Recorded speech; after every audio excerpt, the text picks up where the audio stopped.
So can you explain it again? Insufficient following the breach of the peace. What does that mean? What does that mean? What does that mean, officer? What does that mean? What does that mean? What does that mean? What does that mean? Tommy, we all saw you get in the back of that police car, that police truck.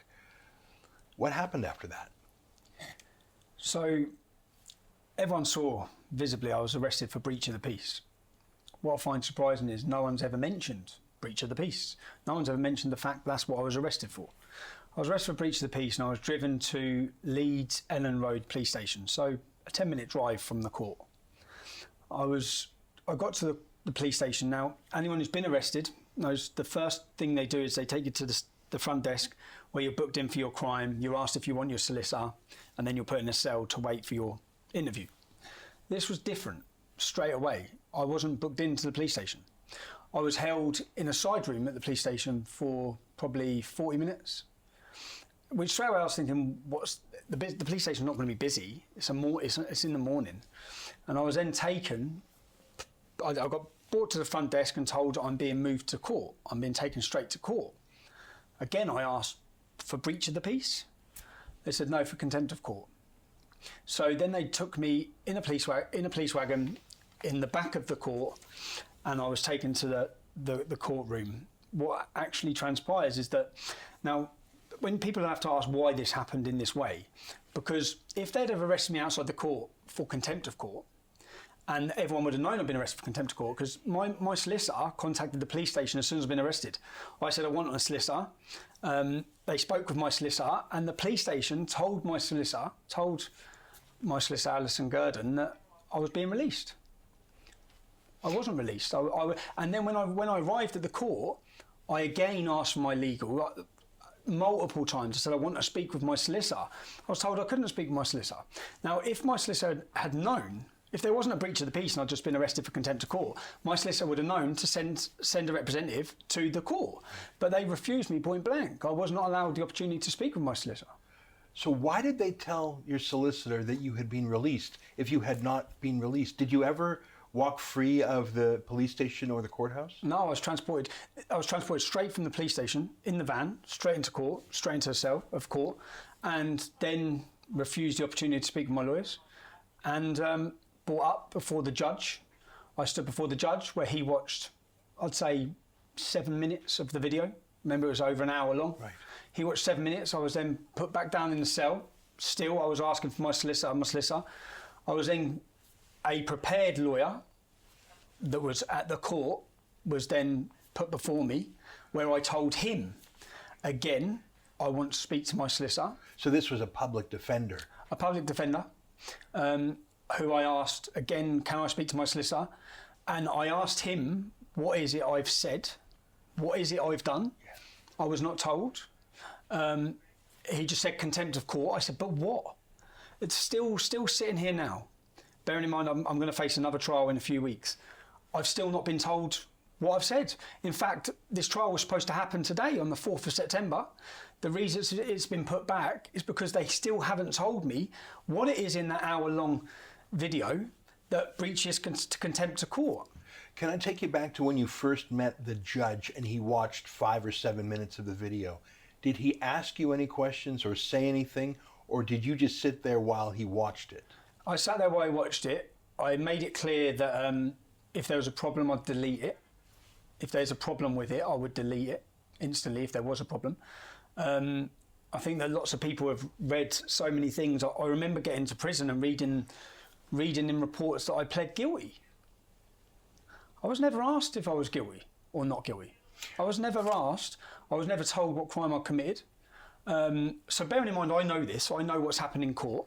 I know that I'd asked, can it not get adjourned so that I can speak with a QC? In fact, that come out in my appeal, because in the defendant's notes, it said that I'd asked and said I want to speak to a QC. And I was sentenced to 13 months in prison. So the first time you went before the judge, yeah, and he reviewed the video, did you have your public defender lawyer with you then? No, I had no one with me then. So then when you were given this public defender, did you appear before the judge a second time? I did. I appeared before the judge a second time, where the defence man said that basically if he went up and apologised, then That's it. And we went through previous cases, for example, so that people understand. Like Jamie Bolger's killers live under a court order that no one can name them. People have named them. They've been before court. No one's ever been put in prison.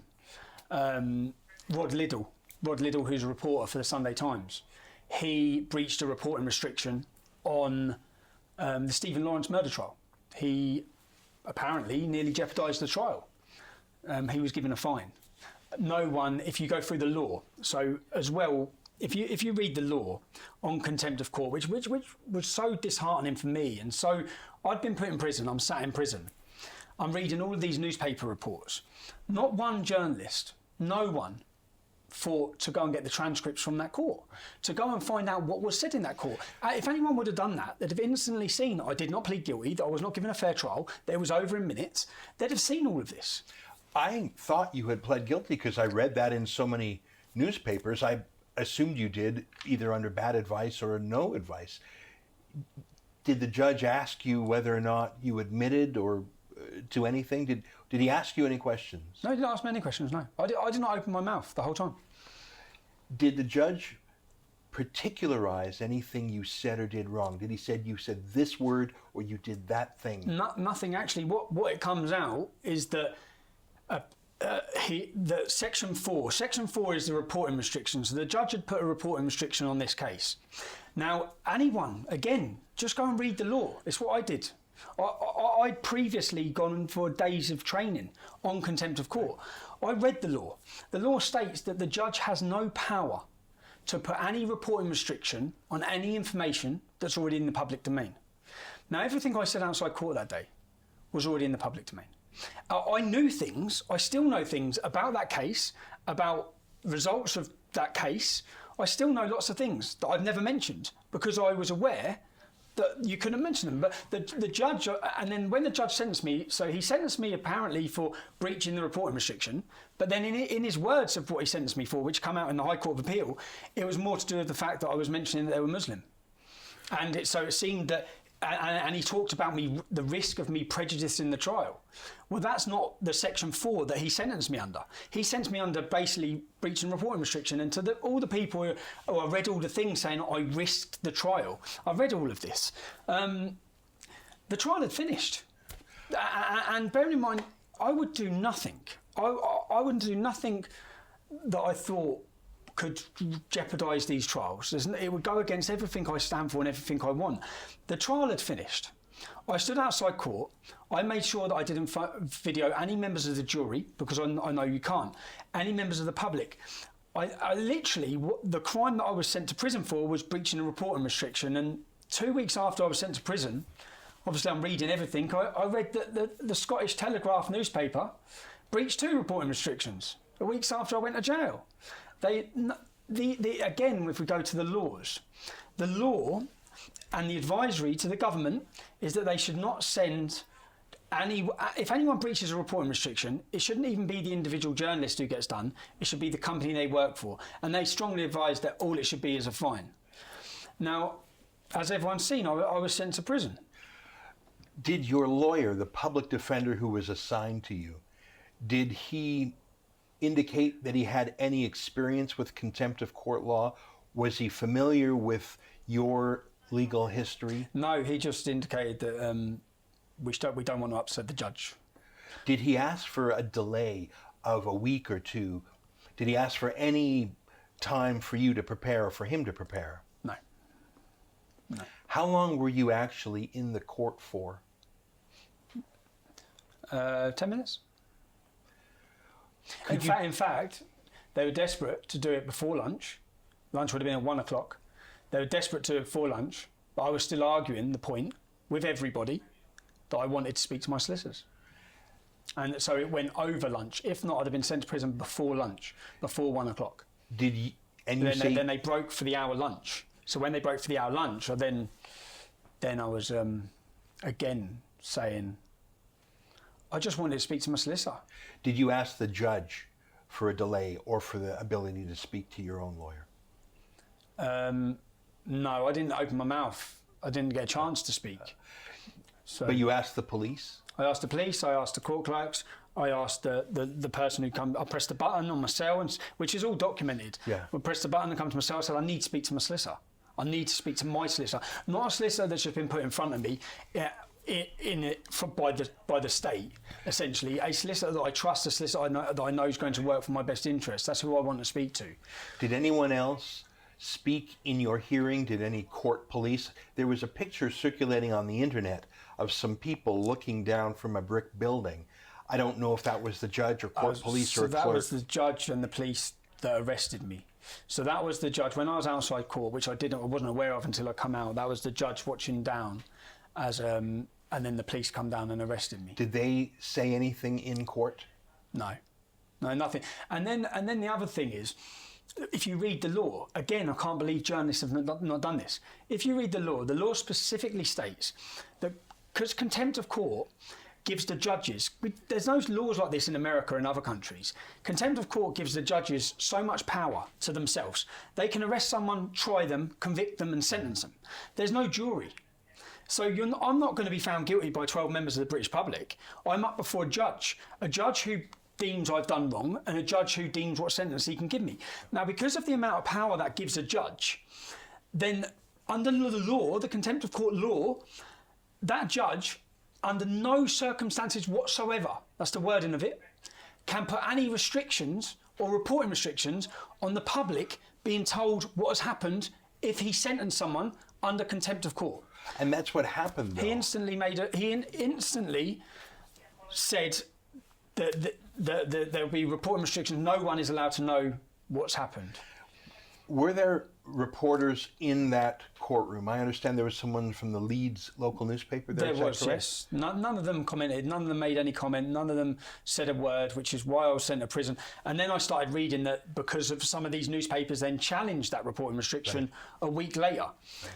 Right. What my point is entirely on this reporting restriction. So people are saying that it wasn't I risked giving someone a fair trial. These reporting restrictions have been put on every Muslim grooming gang trial case. Now, if they wasn't put in place, then every day the British public would be fed the news stories of what these men are doing to these girls. For example, in some cases, they took a 12-year-old girl with a claw hammer. When they got her pregnant, they stuck the claw hammer up her and they killed the kid. Yeah? They killed the baby. In other circumstances, they got a hot iron rod and they stamped a young 11-year-old girl on her bum. These sort of sadistic, racially motivated and religiously motivated crimes, the comments, all of the stuff from this case would be played out each day. By putting a reporting restriction on the case, which is what they do, you'll have a year's worth of trials. There's another trial starting tomorrow with another 31 people. There's trials going on across this country every week. But they put these restrictions. So then what happens is no one can talk. Yeah? No one can talk about what's happening in court. And they say it's so that the other people can have a fair trial. I don't understand what difference it makes. Now my point is these laws, I'd say, are anti-freedom laws. They're laws preventing 60 million people in this country reading and knowing what's happening each day. Their job should be to prevent the jury, the 12 members of the British public. If you need to prevent people hearing and understanding things, it's them. When you become a member of the jury, you're told, I've seen it in court many times, you're not allowed to go on the internet, you're not allowed to research this, you're criminally not allowed to look at videos, you're not allowed to look at anything to do with this trial, or you go to jail. Yeah? So they're not allowed to.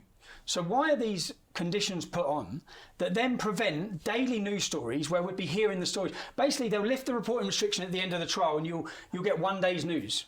One day's news about the horrific torture of hundreds of young children, the horrific, the circumstances, the reasons, the comments from the men, the perpetrators doing it. All of these things then are put under a restriction from the public hearing. And it's not just this. I see that recently in London, we had a case of terrorism where the public have not been allowed to know at all, which is in national security, what the men were doing, what crime they were, what they were planning to do to members of the British public. Now, so that I've seen so many things like this, where I'd say are secret courts in Britain, and I've seen that in the Muslim grooming gangs or the rape jihad trials that are going on across this country, these same tactics, and I'm yet to ask. I've asked multiple lawyers. tell me standing outside trial, I made sure to say those men are innocent until proven guilty. I made sure to remain calm and respectful. I simply asked them how they felt about their verdict. The public watch as, whether it be Rolf Harris, whether it be other groups, whenever anyone else walks into court, every time I walk into court, I'm bombarded with cameras and questions and comments, every time. But then for some reason, for these Muslim grooming gang trials, no one's allowed to speak. I was actually watching your Facebook live stream that day, May 25th, from Canada. Yeah. And I remember when you read the names of some of the accused men. And I think you were reading them from a BBC website, is that correct? I read them from a BBC website. There's lots of... So everything... I just read out... So did you tell that to the judge? Because how could you reading something off a BBC website that was being published at the same time, how could that be contempt of court? This is the problem. The judge hasn't told us what was contempt of court. So he sentenced me to prison without needing to tell anyone. Did you go into the trial at all? Did you go and sit in and listen to the trial? No. When I got to court that morning, this is the other thing that if you read the guidelines for the court and for judges, when they put reporting restrictions on a case, they must be visible on the door of the court and they must be visible on the screen. I went into court that morning. I questioned about reporting restrictions that morning. Before, who did you ask? I asked the man at reception. He said he didn't know. I then looked on the screen, which had the defendants' names, and there's nothing on the screen of a reporting restriction. Okay, I have a photograph of this. Okay, then when he put the report, when he sentenced me, then and only then, they changed the screen. The reason I asked if you sat in the court is if you didn't sit in the court, you couldn't say anything that was going on in the court. You were just outside giving general opinions and reading from the BBC. Did you... I don't recall you saying anything that would say... I made sure that I didn't say anything that wasn't in the public domain. Every bit of information I gave was on websites. Now, if the reporting restriction that the police want to put in, then they need to go contact the BBC, all the national newspapers. They need to go contact anyone, because any member of the jury, everything I said, any member of the jury could have sat on their computer and read.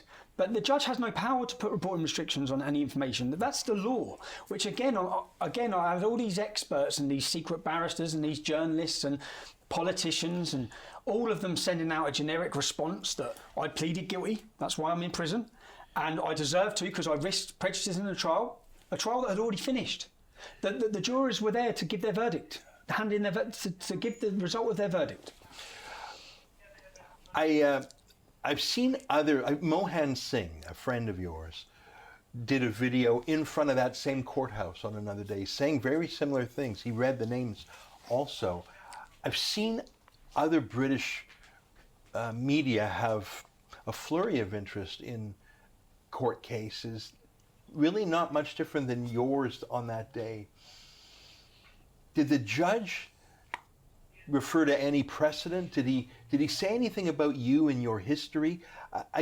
Was there anything in that hearing that day that would explain why he had such a fast trial and a heavy sentence, given how other media and other citizen journalists are treated? No, what else transpires is that there was, in the transcripts, because that's what my solicitors were waiting for, which anyone can go get. Again, journalists, you can go get them. Get the transcripts from the court case. You'll see that although he sentenced me, and he sentenced me as well for having a 3-month suspended sentence, there was no mention of the 3-month suspended sentence. He done no research or mention in the court at all of finding out that I was on a 3-month suspended sentence. He knew, without me mentioning it in the court. No one mentioned it in the court. He knew, and I'd say they were already, well, I know they were aware by comments that were made to me by police officers, that the police officer in charge of the grooming trial, who come to see me after I was sentenced, they knew I was going to be at that courtroom that morning. You saying the judge knew? No, I can't say the judge knew. The police were aware. The court police? Yeah. So how? Because the police seized my phone. So on top of this, what I was arrested for was breach of the peace, and then they mentioned incitement. That's what they mentioned to me. Now, even after I was sent to prison for 13 months a lead officer from South Yorkshire Police come and saw me in my cell and said, give us the password for your phone. And I said, why? He goes, we're seizing your phone. I said, what for? He goes, they were looking at other crimes of incitement. It's exactly Did you give him the password? No, I didn't know. Do you have your phone back yet? No, I don't know. No, they still have my phone. And did he have a warrant for your phone? no, this is what I said. I've been sentenced under contempt of court. Under what grounds? And I kept asking him this. Under what grounds? Now, anyone who doesn't know the history, this is South Yorkshire Police. South Yorkshire Police who illegally arrested me and raided my mum's and my house. This is all factual as well. They've accepted. They sent their police officers on training courses in 2010 actually. In 2010, I was due to speak in South Yorkshire again about grooming and about the rape of young girls. This was before it was public knowledge, before everyone knew everything about these cases, before everyone had accepted and admitted that the government and the police had conspired with religious leaders to allow this rape to happen. Before that was all public knowledge, before the Rotherham report, before all these things. South Yorkshire Police, I was due to be talking about it. What South Yorkshire Police did is they sent 30 police officers. I was arrested at the airport. They then raided my mum's and raided my house. They then gave me bail conditions not to hold protests. And the bail date they gave me was to prevent me talking. So I have a long history with this same police force who have done anything they can to attempt to prevent me talking about these issues. So he came...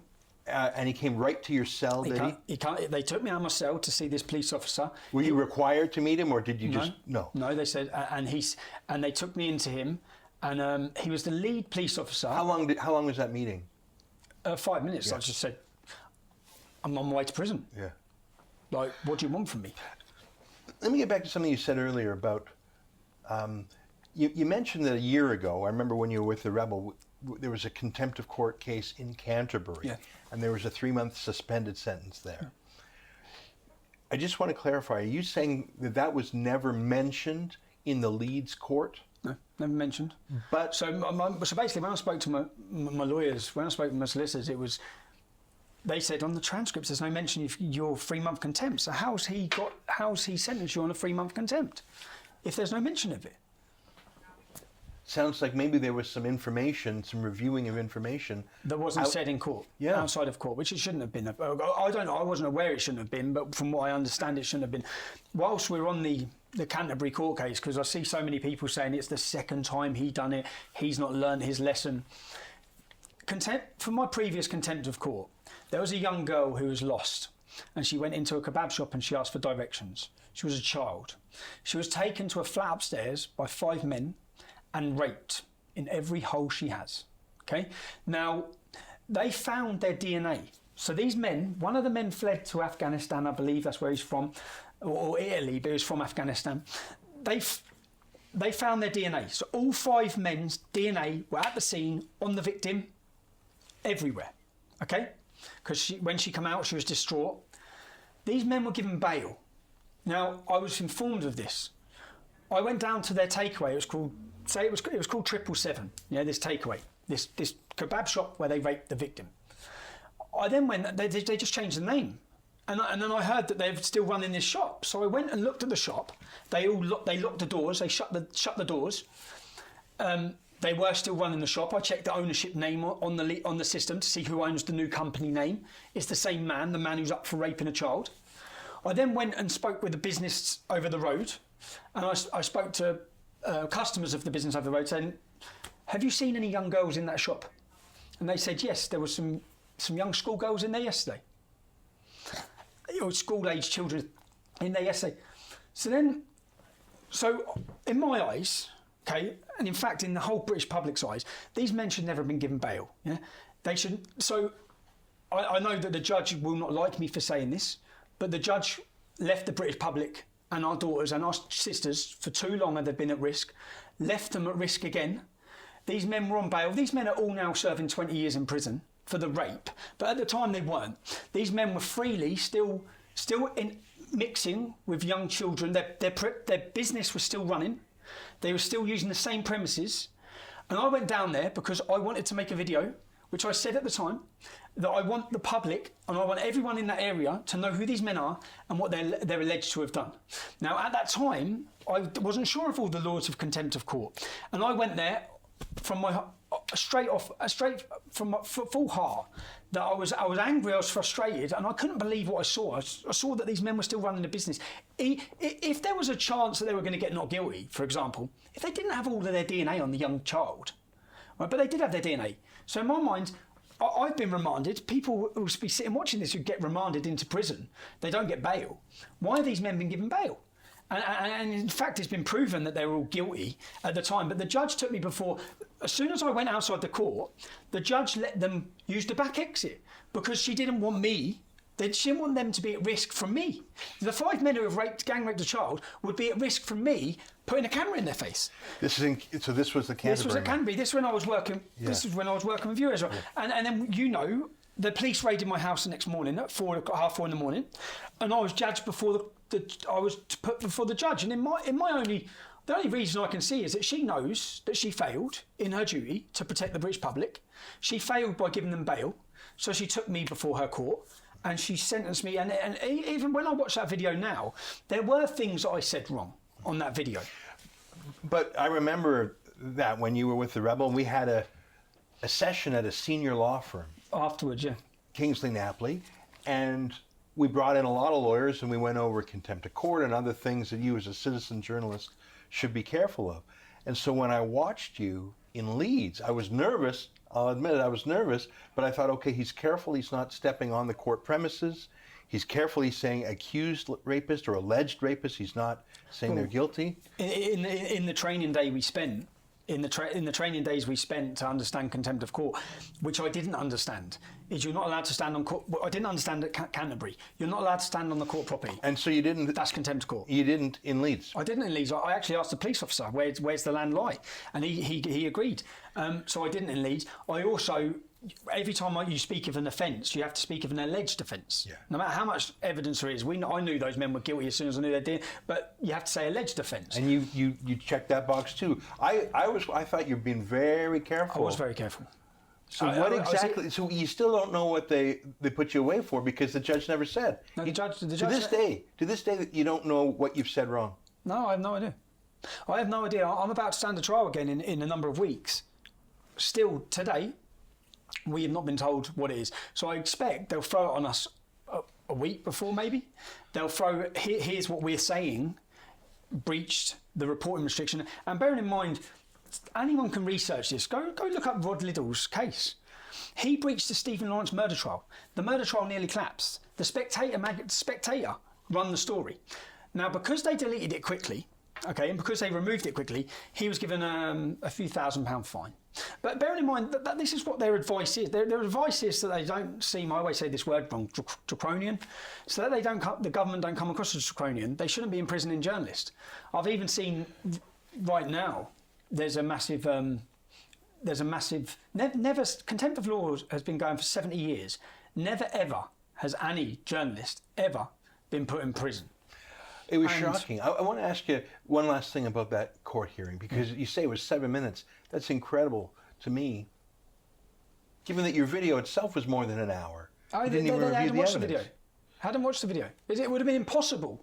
It would have been impossible for the judge to have watched the video. It takes an hour to watch the video. And if it had watched the full video, it'd have seen all the steps and all the reasonable things I made and said, the different interactions I had with the public. I made sure that I stayed within the law on what I'd been taught was within the law. Now, contempt of court is not a crime. There's no guilty mind. It's a strict liability offense. Either you did it or you didn't, even if you didn't mean to. And you've already said in no way would you want to derail a trial, and you said that you would have taken the video down if it were to put a trial at risk.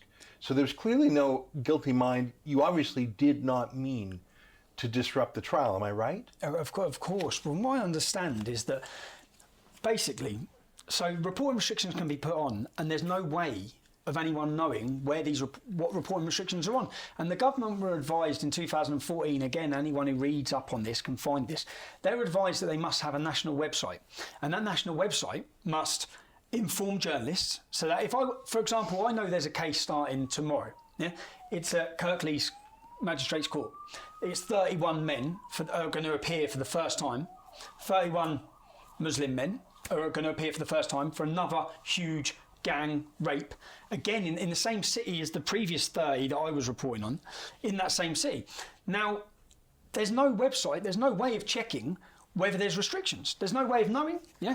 Now, the government were advised to set up a national website. They haven't done that. I hope that after this, they set up a law which would tell the government and the courts that they have to make it visible for journalists to understand what they can and can't say.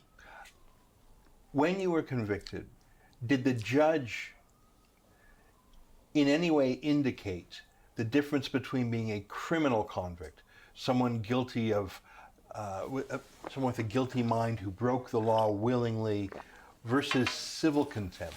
Did the judge differentiate between the two in the sentence he issued? No, the judge didn't mention. So in fact, myself, so for contempt of court, you cannot be a criminal prisoner. Okay, you're a civil prisoner. And what's the difference in how a criminal prisoner and a civil prisoner are treated? So civil prisoners have more rights. Civil prisoner have as many visits as you want. So people can come in and visit you, your family. Every day? Yeah, every day. Again, anyone can read these facts. Yeah? Also, they're allowed to spend £50 per week buying food, buying toiletries, buying whatever they want off of the shopping system within the prison. Also, so for my crime, for the crime of contempt of court... Not even a crime, though. No, not even a crime. You go to an open prison. So you'd be in an open prison where you go home at weekends. Yeah, it's a category D offence, a completely minimal, completely zero risk offence of contempt of court. That's what the guidelines are. That's what the criteria is. That's how a prisoner should be held. So a civil prisoner gets as many visits as he likes, gets to spend £50 a week on whatever... You can buy food, shopping, and also... And how far does £50 go in a prison? Is it cheap? No, it goes quite well. So the difference, here's when we can get to the difference. So I was put into prison and I was held as a criminal prisoner. Now, people may think that was a mistake. Yeah, I was held as a criminal prisoner, even though I can't possibly be held as a criminal prisoner because it's a civil crime. Even though, which we have all the evidence of this, my solicitors made the prison aware instantly. He's being wrongly held if you're not, if you're holding him as a criminal prisoner because I was only allowed to spend £12 a week. And we'll get to why that's important in a minute, why spending money was important in your case.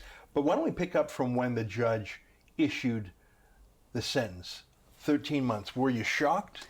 Yeah, of course, yeah, I was gobsmacked. But at the same time, for what has happened over the past 10 years with myself, it's not, I've known, and even if in the most recent demonstration when we had a day for freedom in London, I kept saying to everyone, I wonder what they're going to do next to try and stop, because anyone can see the momentum building. The public are not listening anymore. They're not buying the media spin on things. They're seeing the reality of the problems the country faces, and the attempts to make me the most hated man in Britain have completely failed. And I was worried. I was very worried. I've been very worried about what they're going to do next. I'm very worried now about what they're going to do next, because they're in. And when I say they, I'm in the government. Like, even well, I was sent to prison and I got 13 months, and my previous prison sentences. Like in 2012, I received a 10-month prison sentence, and it was for illegally entering the United States of America. Now, again, everything I've done through my activism, if it's morally right, if I believe I'm morally right, I believe boundaries need to be pushed. I believe that if the moral argument, and it's a moral cause we're fighting, I knew when I went to America, I knew what I was doing was legally wrong. But I felt that I had such an important message to give America, to give the American public, a warning to America. I wish that someone would have come to this country 30 years ago, would have told them this is what's going to happen. I'm telling you because I've lived through it. I've watched my town, I've watched the left align themselves with the Islamist groups. I've watched them join in order for the vote bank of politics. I've watched the decay of freedom. I've watched all of this growing up in Luton. So I felt when I went to America, that was an important message to give. Now, I legally entered America. I looked at previous people who had used illegal documentation. For example, Abu Qatada come into Britain on a false passport. He was not put in prison. Okay, I spent 10 months. I was put in British prison. America did not prosecute me. The British authorities prosecuted me. I had not actually broken a law in Britain because the crime I committed was in America, but they remanded me. I was remanded instantly. So I was held on remand for 3 months before I got before a judge.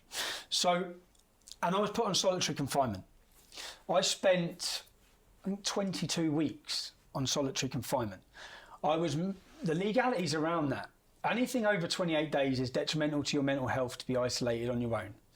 Now, I was moved from Wandsworth, not far from here, prison here, then to Bedford prison, then to Wood Hill prison, then back to Wandsworth prison, then to Wayland prison. And the whole entire time I saw no one at all on that entire prison sentence. I did not come out of my cell. Now, when I come out of my cell, and I never spoke about this publicly, and the reasons for it, when I come out, I struggled big time. I come out after 5 months of sitting on solitary confinement, and I come out just straight back into society, and I struggled. I struggled to cope a lot, and I went to doctors, and I was diagnosed with having a post-traumatic stress disorder. Now, the reason why I never spoke about it publicly was because it's embarrassing. Post-traumatic stress disorder is something that men who fight wars get. I'm locked in a room. There can be no comparison in what those men are suffering for me to publicly try and talk about that. Well, the difference is this is done to you by the British prison system on purpose. On purpose, undoubtedly, because they're not allowed to do it. They're not allowed to do. But anyway, this was for illegally entering. I spent 2 days in New York. I gave a speech where I wanted to warn America, and I spent 5 months on solitary confinement. Now, I come out of prison, and I went to prison in 2014 for a separate offence, which was for a mortgage fraud, a supposed mortgage fraud, which again, I'll get into this in a little while. But when I went in that prison sentence, I was locked in a room and was beaten. Locked in a room with Muslim prisoners, and I was beaten. I've got all new teeth. All my teeth are new because my teeth were smashed to pieces. But I wasn't put on solitary confinement, yeah? So I was then moved. I was put into a jihadi jail in England, where I lasted 5 minutes before I was violently attacked and battered, and then I was transported black and blue to another prison. But the next prison I was transported to has a very low Muslim demographic. I spent the 6 months of my prison sentence as a role model prisoner with Muslim prisoners, but I was no risk to them. But on my health records, which the prison system have, which the government have, they know the long-term struggles I had after solitary confinement. Now, this prison sentence, I landed in HMP Hull. Now, I was worried when I went to prison because I was in Leeds, so I thought I'd go to Bradford, is one of the biggest Muslim populations of our country. I thought I'd go to that prison. I was put to Hull because that prison was full, I believe. I was taken to Hull, and then I was put into normal location, which is what I want. What I wanted to be treated normally. I was put into normal location where I spent 2 days, and after 2 days, I was in the prison. Prisoner guards come to get me and said, "You're being moved." Now, I believe this at the time. Lord Pearson had wrote a letter demanding my safety, which I was grateful for because I was on this induction wing. Now, so that people understand, when you get to prison, if you ask for protection, if you say, "I'm scared, I need help," yeah, then you'll be housed with the paedophiles. Yeah, I'm never going to do that, ever. It's never ever going to happen. Yeah? And they know that as well. So I would never do that. So because I've done nothing to deserve that, and I'll end up hurting one of them. So that's never going to happen. So I was put into normal location. Now, when I was on the wing, there were some Muslims there, and I did sense that possibly that it could turn violent. But there was, so people understand, out of a wing of 100 prisoners, there were 7 Muslims. Yeah? 7% of HMP Hull is Muslim. Now, the prison themselves made the decision to put me in the hospital. Every prison has a hospital, or this prison had a hospital. They put me in hospital where there were no Muslims, and I was separated completely from the prison population. When my family got finally in to see me after 3 weeks. 3 weeks? Yeah, after 3 weeks was when my family got a visit booked. Well, let me ask you about that. So all in the course of a few hours, you were arrested, tried, convicted, sentenced, and shipped off to HMP Hull. In what, 5 hours? 5 hours? Well, it's less than that, because by the time it's less than. When was the first time you talked to your wife? So they give you a £1 phone credit when you get to jail. So I rang my wife at that point. So that night? That night, yeah. She must have been shocked. First thing I asked her is, have you had enough yet? And it took 3 weeks for her to be able to visit you. It took 3, and then you have a visit in hall. Now the prison made the decision that it was not safe for me to have a visit in the visiting hall. Probably right. And so I had a private visit. And that was when I sent a letter out, and so I got my family visited me on the Sunday. On the Friday, I had my legal visit booked, where my QC and my solicitor, Carson Kay, were due to see me. So this is still at HMP Hull? This is HMP Hull, and this is for the appeal, because obviously, bearing in mind, I know what's gone on in court. I've explained it to my solicitors. My solicitors have then contacted the court for the transcripts from the court. The court didn't give them the transcripts, they give them half of the transcripts. So my solicitors still were in a position where I hadn't met them personally. I'd only spoke to them via the video, because in the prison you have a video link so you can talk through the camera to your solicitor. So I spoke to my solicitor. I said I want to appeal. Obviously, I want to appeal all of this. Yeah. I can't believe what's happened. So my finally the date set for me to sit down was I'd have been in jail a month, and the date that I'd have been able, and the reason for them not being able to sit down was because the court had not given us all the information. So then. They would come in to see me on the Friday. My family visited me on the Sunday. Monday morning, and whilst I'm I've been in 5 prisons before, in previous years, and Hull generally was a prison where the prison staff ruled the prison, not the prisoners, the prison staff, and the staff were absolutely. Because I was isolated from the prison population, the prison staff would open my door for 2 hours a day, and I would spend 2 hours a day interacting with them. Now, bearing in my concern the whole time was how I spent my sentence in 2012 and the long-term effect that had on me. You mean by being in solitary confinement? By being in solitary confinement. The psychological effect, is that what you mean? Yeah, the psychological effect, which you don't realise at the time. I didn't realise at the time. So you were in the hospital wing of HMP Hull, but you were there by yourself? Yep. And I was because they could section off the door at the other end to the other prisoners, so I was allowed out for 2 hours a day where I interacted like we're talking now with the prison staff. So other prisoners but prison staff, and they were friendly enough. Absolutely brilliant, outstanding actually. So doing a difficult job. Did you have a chance to do any exercise or and for 1 hour. So every single morning they'd open my door. And there'd be in the hospital there'd be a little room which would have a little mini gym, so I'd be allowed to use that every morning. And then they'd also, for an hour and a half a day, take me outside where I'd sit in a garden where they'd sit and have their break, or I'd sit with the prison staff. Again, I'd sit and socialise and talk to the prison staff, which ideally I'd have rather just been, so that people understand as well. I had a TV this whole time, yeah. So that people understand the British prison system. When you go to prison, every prisoner is given a TV. Every prisoner. Okay? You have a TV in your cell. Your cell door would open at approximately 8 o'clock in the morning. You'd get a job. You'd go to work. Your cell door would lock about 6 o'clock in the evening. So you'd be out of your cell. You'd be working. You'd be interacting. You'd have pool tables, snooker tables, football pitches. You'd play football. That's the prison system. Yeah? That's just to keep you in a routine, maybe give you some skills, earn some money. It's a regime. Everyone has to have a prison regime. That's your general regime. My regime was very limited whilst I was in Hull, but I wasn't complaining, okay? Yeah. Because I was safe. I was still interacting, so I thought I'll be all right here. Yeah. But you were the only civil prisoner in Hull, I bet. Is that right? I was the only civil prisoner. I mean, the idea. And Hull were made aware, because my solicitors made them aware, that actually you have to let me have a visit each day. And actually, so you understand, £12 a week. Now, it wasn't a problem at Hull, because at Hull, they'd take me out of my cell, I'd go to the canteen, and I'd see the prisoners who were serving the food, and you pick your food and they give you it. So I'd visually see my food. So it was like a cafeteria, and you take your tray, and food. They scoop the potatoes and they scoop things like. And then you put it into your cell. Now.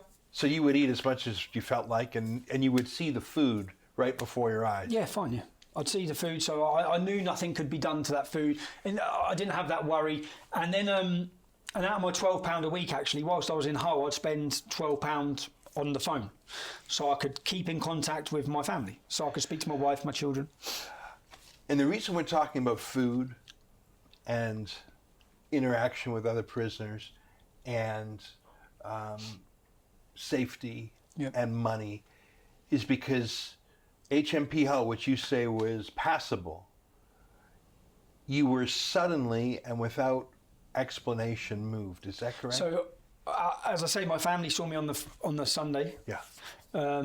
They went away from the meeting happy because I told them I'm fine here. And you saw your kids for the first time then too? Yeah, because when I say I'm fine here, prison staff were the ones who locked me previously in a sentence in a room and allowed me to be violently beaten. Right. Now in Hull, my mum wrote a letter every single day to the prisons minister, every single day, detailing what she feared they were doing to me, she feared would be allowed to happen to me. Actually, she didn't whilst I was in Hull.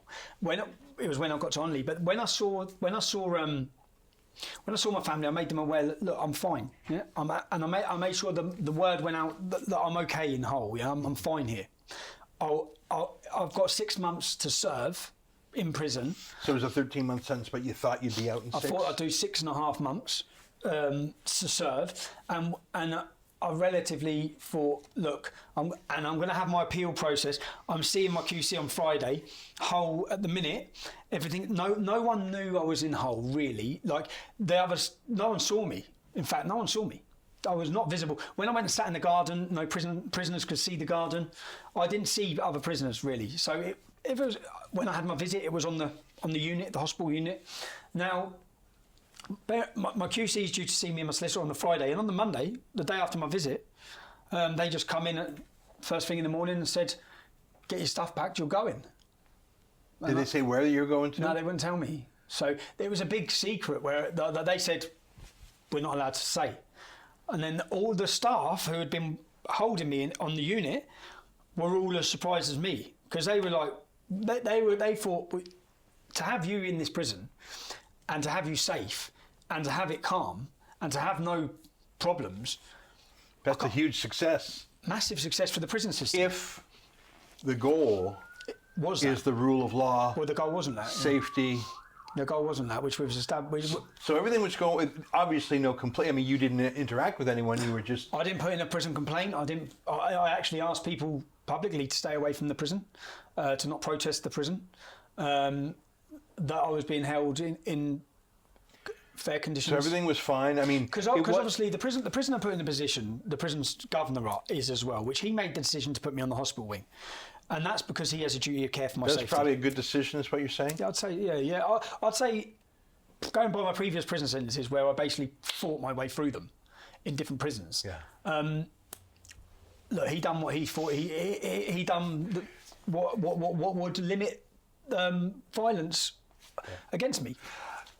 You shouldn't have been in there in the first place since you weren't a criminal prisoner, but given that you were wrongly put in prison, that was as good as it was going to get. So you can still be a civil prisoner held in criminal prison, held in prisons. Okay. But what it means is, so you can be in there, but what it means is you have more rights. Okay, so because you're not a criminal. You meet your family on the Sunday.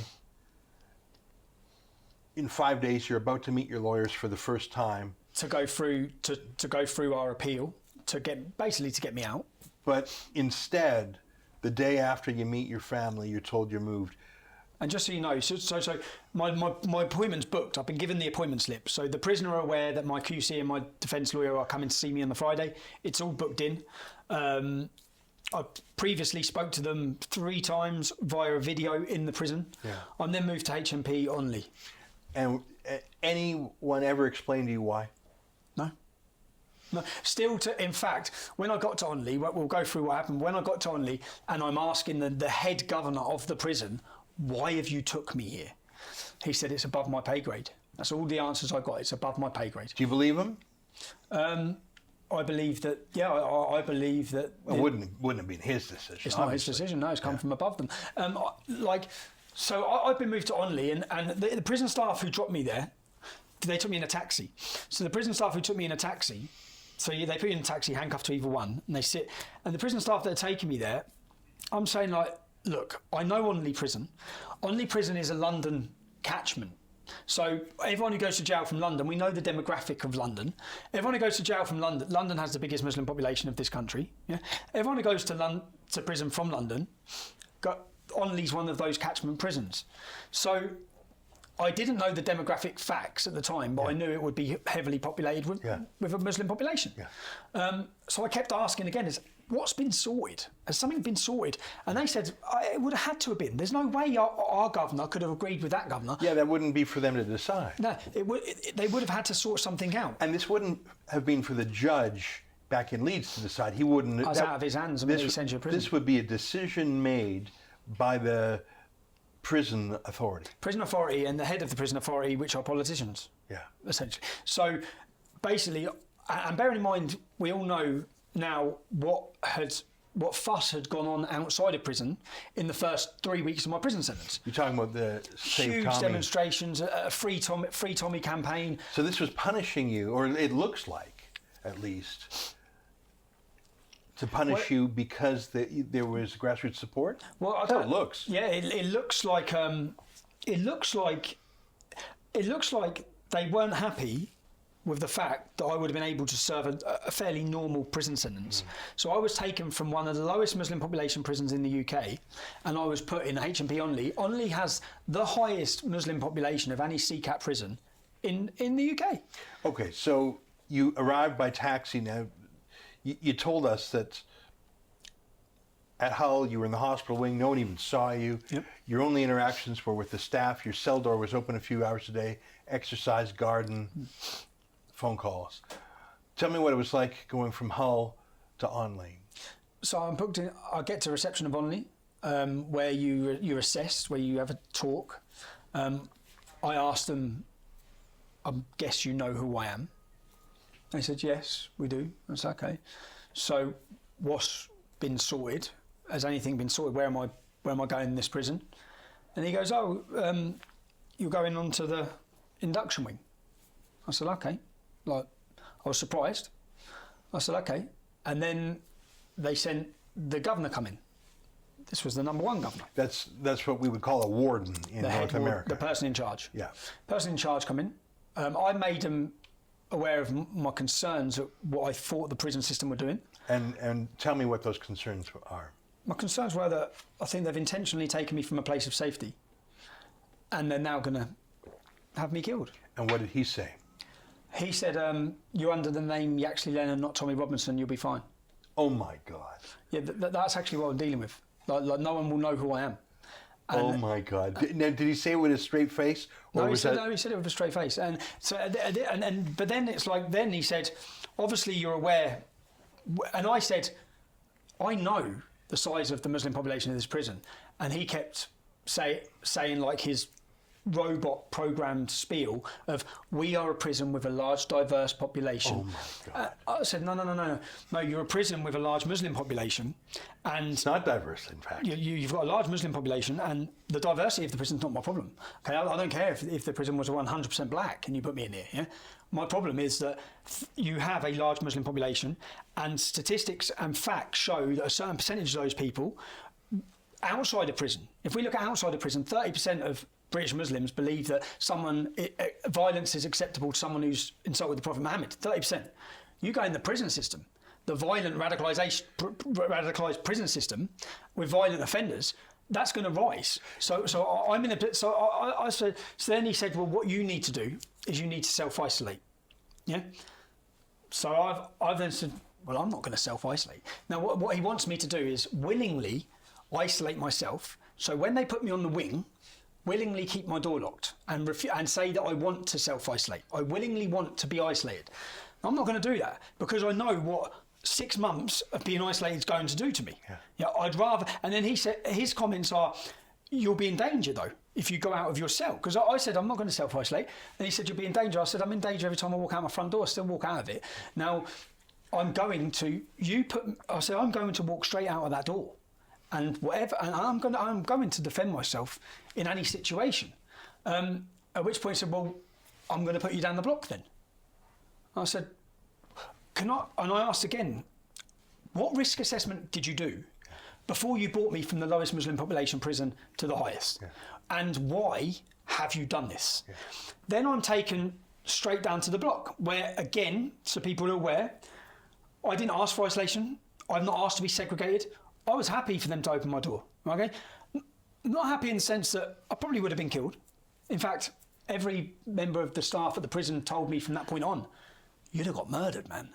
Like if you'd have been out there, you'd have been killed." So all of this because of it's 30. So out of 100 prisoners on the wing, over 30, averaging 30, are Muslim. Let me ask you just for a second about Muslim gangs in prison. Yep. Many of the people who go into prison convert to become Muslim for protection. Is that a fact? Yes, so these 30% statistics, 30% of Onley's Muslim, that's not including anyone that's converted while they're in there. I spoke to a prisoner who was down the block who had been beaten so bad, boiling water put over him for 2 hours, beaten by Muslims in the prison because he was having bacon, because he had bacon on his lap. And where was the prison staff during this? Turning a blind eye? Many prisons, as I said, Hull was a prison that was run by the staff. Only, in fact, a government investigation into Onley. This is not me saying it. Anyone can go and read this government report. Said it's violently unsafe, it's dangerous. When we look at the radicalisation within prisons, we know that Muslim gangs have taken over prisons. Okay, this is not me saying it again. These are government reports. It sounds like they enforce halal pretty. Well, that's pretty it. Violently. You'll stop ordering bacon. Many prisons, to prevent this, have just took pork completely off the menus. Most prisons now, you just don't get pork. You're not allowed pork. So Onley still has pork as an option. Yeah, but obviously a lot of people, you've got to be pretty brave to order it. Is there a rival gang to the Muslim gang? No. Because the Muslim gang is so large. Anyone who converts to Islam, that's why in the British prison system, so many sex offenders and things like this just convert because no one will give them violent attacks or hassle because they're part of the Muslim Brotherhood. So if you're a Muslim, you're safe. What you see, white English lads are all converting. The most weak and vulnerable people in our society, who have usually been wronged their whole life. When you sit down and speak to most people in prison, if you went and stood outside a prison, get a prisoner coming out and ask them their life story, you'll see that they've been wronged. They've been wronged in growing up. They've been wronged by the system, whether they have been abused, mentally or physically, sexually. And then you have these people who have so much anger, anyway, at society, at being let down, many of them. When you actually hear, because I've done it each time I've gone to prison, I speak to people and see the opportunities they had were pretty low. And then you have an ideology that will take that anger and direct it. And you'll become part. These people haven't had a community, haven't had a belonging, haven't had a path. Islam gives them all of that, and very dangerously. And that's why. And most of these people aren't converting. I've had these arguments with many of them within the prison system. They're converting to a gang. They're not converting to a religion. It's amazing that the governor of that prison is such a fool to think that you wouldn't be recognized. But basically, when I go through this, they wanted me to self-isolate. Or they wanted you to get killed. To get killed, yeah. What else transpired was that, which I put this complaint in to the prison was that the imam, so basically I got taken to the block of the prison. The block is a punishment area of a prison. It's where I spent 5 months in 2012 in different prisons. Now the block is usually in the basement of a jail, usually, okay, underneath the prison. Let me stop you there. What are the other options? You mentioned there's a hospital wing in Hull. No, there's nothing in Onley. So I asked that. What is there besides a block? Nothing, just normal wings. Got it. So normal prison wings where you come out of your cell at 8 a.m. again, where you have a TV. So you were, instead of the normal prison wing, you were put in the block, which is a heavier. I was taken straight to the block where anyone who, if you stab someone in prison or you attack someone or you rob someone or you're violent to staff, you then get taken from your normal prison location and you're put in the block. So that's not even regular criminals. Those are criminals who then reoffend in prison. In prison, yeah. So you're not even supposed to be treated like a criminal prisoner in the first place, and now you're being treated as a criminal who is offended again. Well, you'll see it this time. So bearing in mind, again, the thing that was frustrating me was I'd come from Hull where I was fine, yeah, and here I am now, and I'm taken down to the block of the prison, and as I walked into the block, the other prisoners, because nothing happens down there, you're locked up all day. As soon as the noise comes, people are looking through the gaps in their doors or the gaps in their window to see who's being brought down, what's happened, yeah? So I'm brought in, and instantly it erupts. And I made the prison were aware of this anyway. So I'm then put in my prison cell with a blue mat. And again, I say, okay, so you're making the decision, not me. You're making the decision that you're putting me down the block because you're saying I'm not safe. Now, what's the symbolism of the blue mat? What do you mean by that? So you don't have a bed. Is it like in prison cells? You don't have a bed anyway, a normal bed. You're in prison, yeah. You have like a prison mattress, but you also have a TV, and you also have a wardrobe, and you also have a table, and you also have a chair. You have all these things, yeah? Now, down the block, you have nothing. You just have a blue mat. Because the people who are down there, it's basically a smash-proof room. It doesn't have a normal toilet. It doesn't have... It has nothing that you can smash. That you can't break anything, yeah? So just a blue mat. And this is right away your first night in Onley. Yep. You're being put into the block in a place where a violent murderer who killed someone else in prison in the yard. This is the worst place. This is the punishment. But then even the prisoners that do that, they're still only allowed to spend 14 to 28 days maximum down there. And how long were you down there? So in this case, a week. Yeah. So when I went in there, I went in, and then one prisoner in the cell next door to me spent the entire night smashing and booting my wall through like he was going to come into my cell. I reminded him that he's in prison and the prison walls probably dealt to deal with that. And then, so I spent the first night down there. The threats are instant. There was a prisoner called Khan who shouted straight away, there's a price up for me to get me set. They're all shouting and arguing amongst each other. I'm then taken the next day. I get 30 minutes exercise. So that people understand, you have prison windows here, prison windows here. Here's the entrance. So I'm taken out of my cell, and for 30 minutes I'm put in this cage. I'm put in a cage for 30 minutes, where I walk around the cage on my own, with all the other prisoners who are in the block looking at the cage. So hang on, so this is not in a gym or a yard. They've just made a little gerbil trap for you. There's a cage there's a cage which is for where you walk around when you're down the block. So so this is not a normal exercise facility, No. And you're on display for all the other prisoners, is that right? You're on display for the other prisoners who are down the block. So this is inside the prison. Yep. It's basically ringed by... It's ringed by a big, huge fence. So it's like the Thunderdome in Mad Max. Yeah. You're in the center of it. And and bearing in mind all of the shouting, all of the abuse, all the threats, which look, I'm used to. Yeah, I'm used to this. You surely can't be used to 100 men screaming they're going to murder you. No. Is that what? Well, let me not assume. What were they saying? So your half hour. It took them a few days to get my family's names. So. Okay, but they knew you right away. They knew me straight away. So this fool governor. Oh, you're Stephen Yaxley Levant. So the next day I sat before the governor. Yeah. And I said to him, "Your staff will tell you how this place erupted last night when I come in it. Your whole prison's erupted now because I'm in it, and they're all going to kill me." You would think he would want to get you out of that prison. He said, I don't think, because I said, is your intention? Because one point I kept making, was about a TV. Now the World Cup was started. England were playing. My rights as a civil prisoner should be a lot more, visits, money, etc. Instead, I'm being held in this condition where I've got no TV, I've got nothing.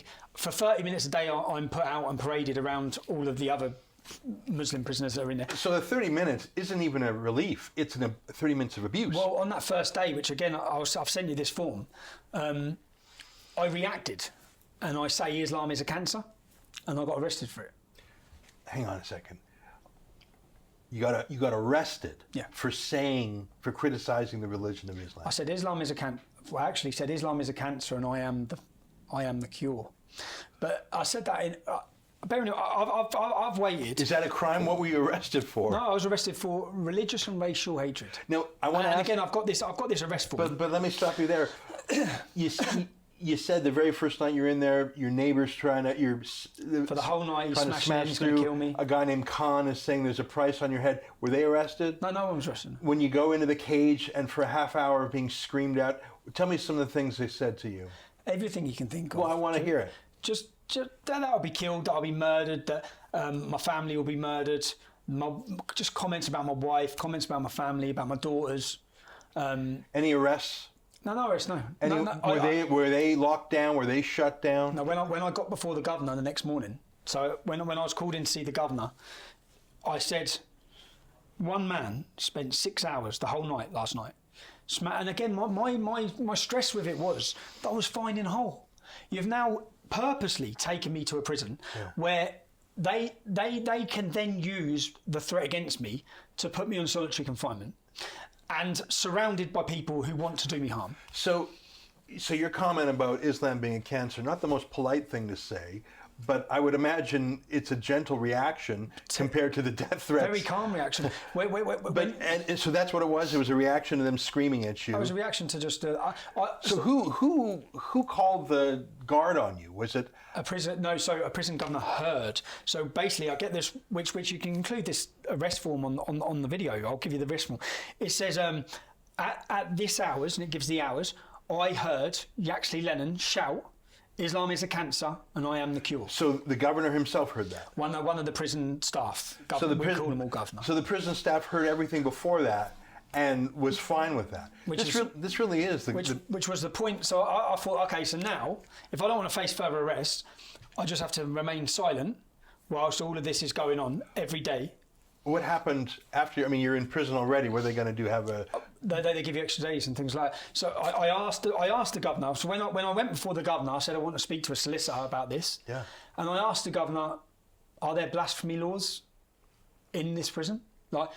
And what's going on with all the threats against me? How come are those people being disciplined?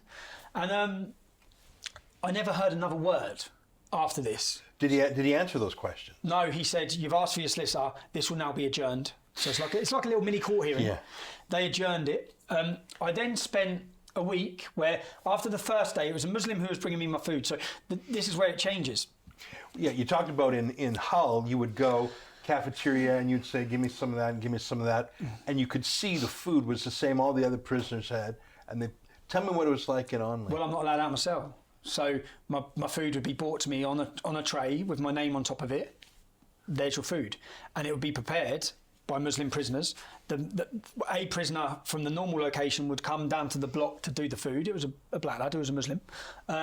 Within a day, how's your dinner, Tommy? How was your dinner? The shouts coming from the other prisoners. The shouts? Why would they say that? Because I know, especially in this prison as well, anything can get smuggled in. Most prisoners have mobile phones. Yeah, weapons. I saw through my window crack another prisoner being beaten with a bar like this big. Yeah. So this sounds like a chaotic, wild place. It doesn't sound like it's governed at all. It's not governed. The prisoners govern it. So law of the jungle. So I watched as this was. So I know that now that I'm in this prison system, now that I'm in Onley and my food's being brought to my cell. With your name on it. And comments are being made already, laughing about, how's your dinner, Tommy? Did you enjoy it? Laughing. So I said, I'm not eating, yeah? What did you think could be in it? Well, if I was in You can get anything smuggled into prison, anything you want. Yeah? Poison? Well, you can, yeah. You can get rat poison easily. It's only that big. Yeah. Now, I'm not going to sit and keel over in my cell and give a victory away like that to people who despise me and want to kill me. For when again, I should have £50 a week to spend, but I've only got 12. And so, is that your own money or money? No, your own money. Yeah, money that people send in. So when you say you should be allowed £50 a week to spend, you're only allowed 12. That's even your own money, and that would be to buy things from the prison. Shopping list. So I bought, again, I've got the receipts of what I bought each time. I bought 5 tins of tuna, an I love you card to send to my wife, 2 packs of Space Raiders, and £5 phone credit. So how much tuna? You say 5 tins of tuna. Is that per week? Yeah, per week. So like 1 tin a day. 1 tin a day. Now that's not a lot of energy. That's not a lot of vitamins. Did you have anything else? No. Water? Fruit. Yeah, fruit. Water, fruit and water. So for the first week, I didn't eat a single thing, and the prison were aware I didn't eat a single thing because I had no tuna. Because to get your forms, you have to get your canteen. You're a week behind. So I filled out a form when I got there, and then a week later, my tins of tuna would come. So for the first week, I ate not a single thing. Did you have water? I'd have water, yeah. Did you have any fruit? No, but because you can buy fruit on your canteen as well, and then you get fruit. So you basically fill out your week's food, and then you get it the next week. So now, even the meals. Did the prison say anything? I mean, if you were on a hunger strike, or if your health was in jeopardy, I mean, not eating for a day or so, but not eating for a week. They took me after 1 week. So 1 week I haven't eaten. The reason I haven't eaten because I can't eat anyway. So they've took me to see the governor, and every day I was putting in complaints saying I believe, which people have read and they've been mocked. Yeah. I believe I'm being mentally tortured, and the reason I'm saying that is because I know I should not be behind my door 23 and a half hours a day. I know I should be getting a visit every day. I know I should have £50 to spend. I know I should be able to eat, and I know I should not have been moved from a safe environment. But again, journalists should be asking the question. People should be asking the prison system should have to answer. The government should have to answer. Why was I moved from no problems and no risk into the biggest Muslim population of the country? Why was I then put into a position where I was paraded for 30 minutes a day amongst them? Why would I be? I spent non-stop threats. Now, after 1 week, I had no TV, so obviously I'm just sitting in a cell listening to all this. I can't comment because I've been arrested in the first week for commenting. So I put in these complaints saying that this is, and again, you have to understand that my main concern here is I know I've got 6.5 months to do, and I know what I was like last time. So I know that if they're going to hold me in this room like this for the next 6 months, I'm not going to come out in a good place. Yeah. And I was really worried about that because interacting with my kids and family and everything was affected when I spent the last solitary confinement. So all of these things were worrying to me. I also knew that my appeal date, obviously they'd moved me, so I hadn't had my meeting with my lawyer. So how long was it before you even met your lawyers? So then it was, so once they got me into HMP Onley, my lawyers were trying to make an appointment. It was at least another week. So the appointment was meant to be Friday, so it was another week before I got to see my lawyer. That's a month. Yeah, at least. A month? Yeah, at least. Now, I understood, because I was there at your Court of Appeal hearing. Your lawyers said that when they tried to meet you, the meetings were either cancelled or shrunk to less than an hour. Is that true? So they struggled to get, they were trying to get the meeting, which they weren't being responded to, and then they finally got the meeting. Now, when they had the meeting, it was a 2-hour meeting to see my lawyer. This is the first chance I've got to go through now, like to go through the case. Yeah, and I'm sitting there. My meeting's meant to start at 2:00. My legal meeting. My lawyers got to the prison at 1:00, so they got there an hour early. It's meant to start at 2:00. I got brought in at 3:15. And this is like you heard my QC in court. My QC said he's never experienced this. What is going on? So what excuse was given? They don't have to give an excuse. The same way when when I was held for those first 7 days without a TV down the block, my lawyers put in a letter saying, just to give you prior notice, we're putting in for a judicial review. We're going to take you to court. They have 28 days to respond to any letters, so they don't have to even reply for 28 days. So. And the TV thing, I saw the mainstream media was mocking that. It's not because you want to watch sports necessarily. It's because you're in a room with sensory deprivation. Is that the reason you need a TV? That's my guess. My reason A was the World Cup was on. Yeah. So you do like the sports. I'd usually been at the World Cup. My also other reason was I'd just spent. I'd had a TV for the first number of weeks in Hull. My main reason is that, look, lock yourself in a room with nothing at all, yeah? Nothing at all. Nothing, yeah? Where you only come out of that room to walk around a cage on your own for 30 minutes a day. Do that for a week, yeah? Right? A day goes like a week. You have no interaction or knowledge of what's going on really in the world. You're not speaking to anyone. You've got no one to talk to. It would drive you mad. So yeah, so I know that 6 months of this. So in my complaints, I'm saying, look, give me a TV. At least give me and here's the other, and 750 prisoners are in Onley prison, and every other one of them has got a TV, including the murderers. unless you're down the block. Yeah. When you're down the block for punishment for 14 days, you don't have TV. So what I kept saying is, you're punishing me now, which you are, because you can't keep me safe. Now, I didn't bring myself to Onley. You brought me here. You must have done a risk assessment before you brought me here. You must have. Have you ever been given access to your prison files? No. We're trying to get them now. We're still waiting. We're trying to get my blood samples to show how malnourished I was. Let me ask you about that. So, you didn't need a bite for a week. I didn't even bite for a week, and then the prison governor, the number one governor, asked to see me. And when I saw him, he asked, "If we move you cell, yeah." So from the block to a normal cell. Now, in a normal cell, they're just better cells. They're bigger. You have a window that opens this much instead of not all. Yeah. In the block, the window doesn't open. Yeah. So you have a window that opens this much. You have a bigger cell. You have a more comfortable bed. You have a desk. Things like that. So if we move you onto the wing, the normal wing, will you eat? Yeah. And then he said, you need to sign this disclaimer. And he gave me a disclaimer which said I would be self-isolating. So I then again said... So he's extorting you for food. You're 7 days starving. He says, I'll give you food if you sign away. Then I said, I've told you already, I'm not self-isolating. Yeah? He then said, well, you'll stay down here. I said, well, I'll stay down here then. I'll stay down here then. But obviously you're aware, until I get my canteen, I can't eat anyway, yeah?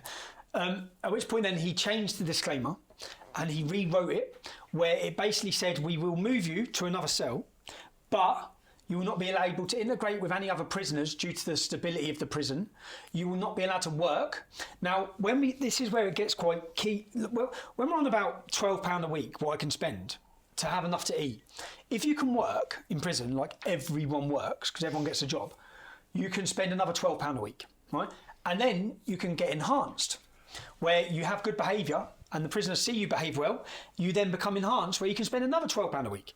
So, but bearing in mind I'm a civil prisoner, undisputable, no one can say I'm not civil because the crime is civil, I should have £50 a week. I should be able to buy food. I wasn't. I was then, once I was moved from the block, people were saying, oh, you wasn't on solitary confinement. I was then moved to another cell where I was not allowed out of that cell once. Yeah, that the condition that I had to sign if I wanted to be moved was that they were forcefully isolating me, which I wanted it to say because I wanted it to. I'm not isolating myself, and that was a key point for me. Yeah. I'm not isolating myself. You put me on that wing, I'm coming out. Yeah. And whatever happens, happens. And if I get killed, I get killed because you're doing that. And I'm not gonna. And I don't know if it's my own, like part of my own. I'd see anything else as being a coward. Yeah, but I know I'm going to get killed at the same time, so I'm not going to ask for separation. And they've then put me there. They've then isolated. And in the form that I had to sign to get moved from the block, it said, which again, this is public. It said that the only time I'll be allowed out of my cell is when the rest of the prison is locked for lunch. So between 1:30 and 2:30, I'll be taken from my cell, escorted down to the block. Back to the block, where I have a shower and I walk around the cage again. Now, these are only little things, yeah, but not little things. My wife's at work and my children are at school between 1:30 and 2:30.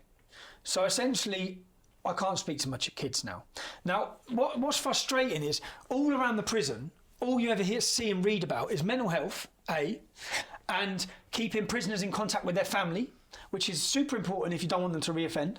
All of these guidelines and things they try to do. So there's like posters And whole massive like brochures, whole massive campaigns. Yeah, psychologists. Yeah, whole campaigns. Did you see any psychologists? The first day I got in there was the mental health were there with the governor, where I expressed to them. Did they say a word? No, I said to them everything I think you're doing, and the reason I think you're doing it. What I kept asking, why have you taken me here? Yeah. You're going to now hold me on solitary for 6 months. I know what you're doing. Yeah. They then told me you won't be here in a week. Specifically said you will not be here in a week. Who said that? The governor.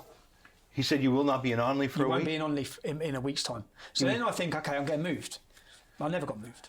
Did these so-called mental health advisors... They come and saw me the day before I went home. Ha! And what did they say there? I told them again, I need to be out of my cell. Yeah. And then, so I wrote complaints after complaints after complaints. One of the complaints I said is that for an hour a day, just let me on the field. Yeah? Let me run around the field. And again, I felt like everything was dangling a carrot, because then they replied to the complaint, which I've got, saying we are going to do that, basically, yeah? They didn't do it. Yeah, they never done. Now, so not once did I come out myself. Now, once I got put onto the wing, into the wing location, this was obviously... Again, my cell location, which I think is quite important. Anyone can check this. I was in cell H wing, which is induction wing, cell 9. I can show you an overhead view of the prison because I've done it on Google Maps to show. And then directly opposite my window was the industrial unit, which I've said was a mosque, used as a mosque. It is used as a mosque. On a Friday it's a mosque, on a Sunday it's a church. Now, every prisoner in that prison who's Muslim will walk past my window to go in there to pray. Yeah? Now, this is when you're in the block or when you're in the wing? When I got moved onto the wing. Okay. Now, the thing that they made me sign clearly stated that if there were problems when I'm on the wing, they would reassess my security situation and basically put me back down the block. Yeah, where in the block there's no electricity. So the reason they're saying we're not giving you a TV, even though there is electricity, there is a TV point, they're saying the electricity is not working down there. Yeah, for TVs. That's what they told me. So, so in my mind, I'm going to be put back down the block. So. When I got put on the wing, I had Muslims at my cell door constantly. Some of them, there was a lad from Brixton, lovely lad, who wasn't, in fact, was saying to the others, just leave him alone, yeah.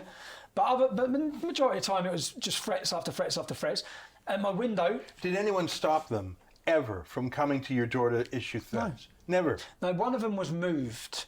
So one of them in the cell opposite me was moved. Now, this was a prisoner who came to my cell and told me that he had a message for me from Saiful Islam. And who's Saiful Islam? Saiful Islam means Sword of Islam. That's his name.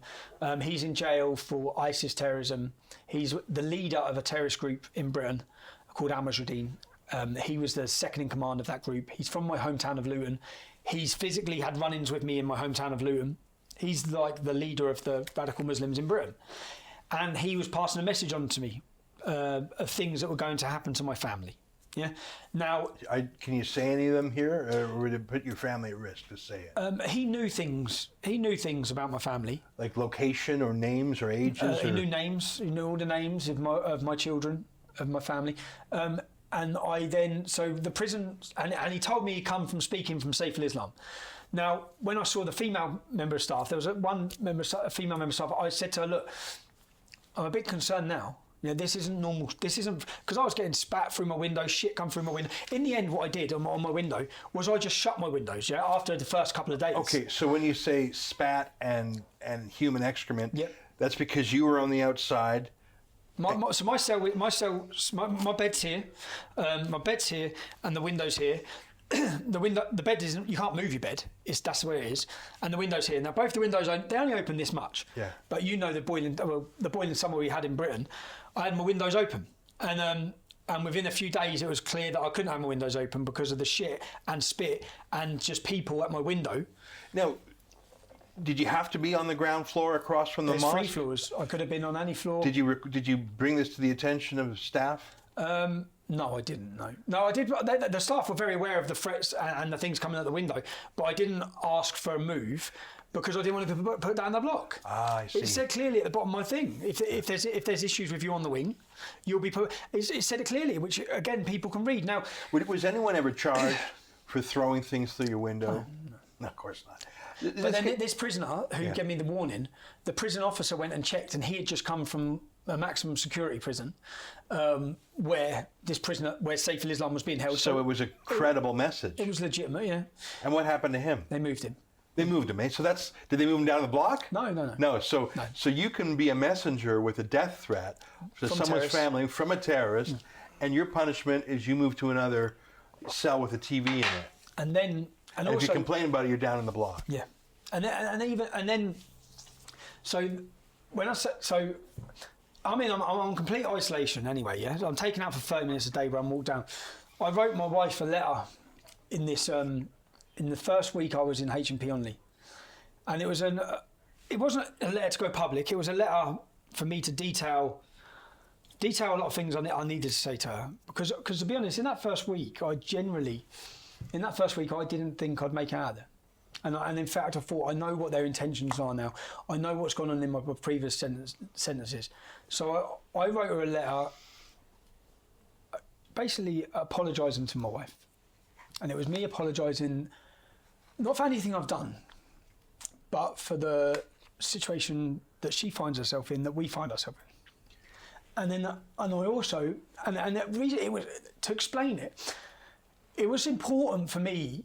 Say if I got killed in that prison sentence, there was a lot of things that I hadn't said that I needed to say, especially with regards to just with regards to my wife and then to my children. So I wrote 3 individual letters to my children, where I wanted to say to them, the thing that was killing me most was that if say I got killed and they grow up without a dad, then they'd be angry at me for thinking that I didn't care about them. I've done this last time, man. I didn't care about them as to why I do what I do, and so I individually and I broke my heart to write it, and then they didn't send it. They held back the letter. Why did they do that? How do you know that? Because they give me a form and they give me a form saying the letter's not being sent because they think it's going to end up online.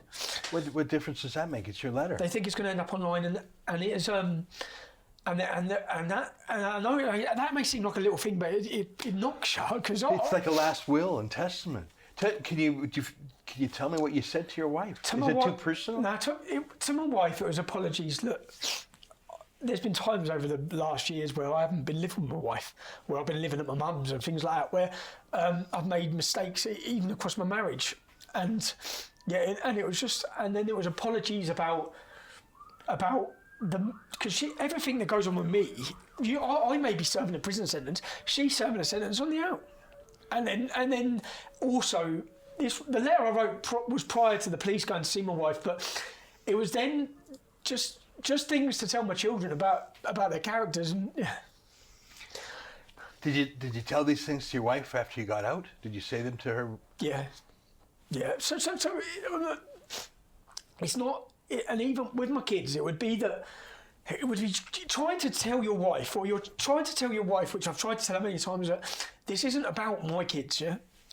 This isn't about our kids.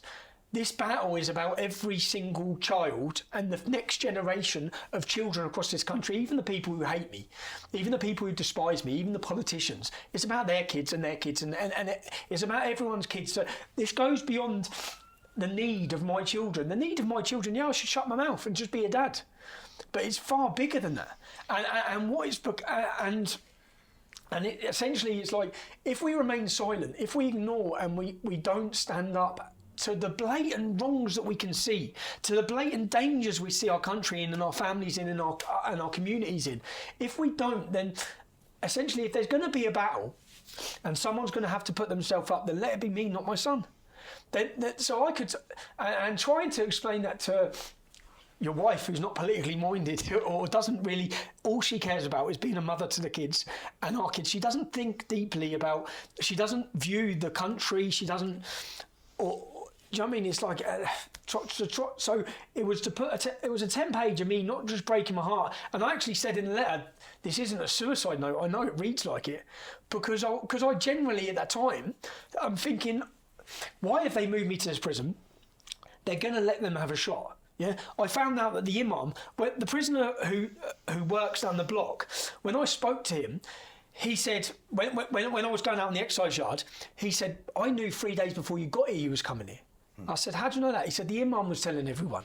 So then I'm thinking, so the Muslims in the prison have had an opportunity to prepare themselves.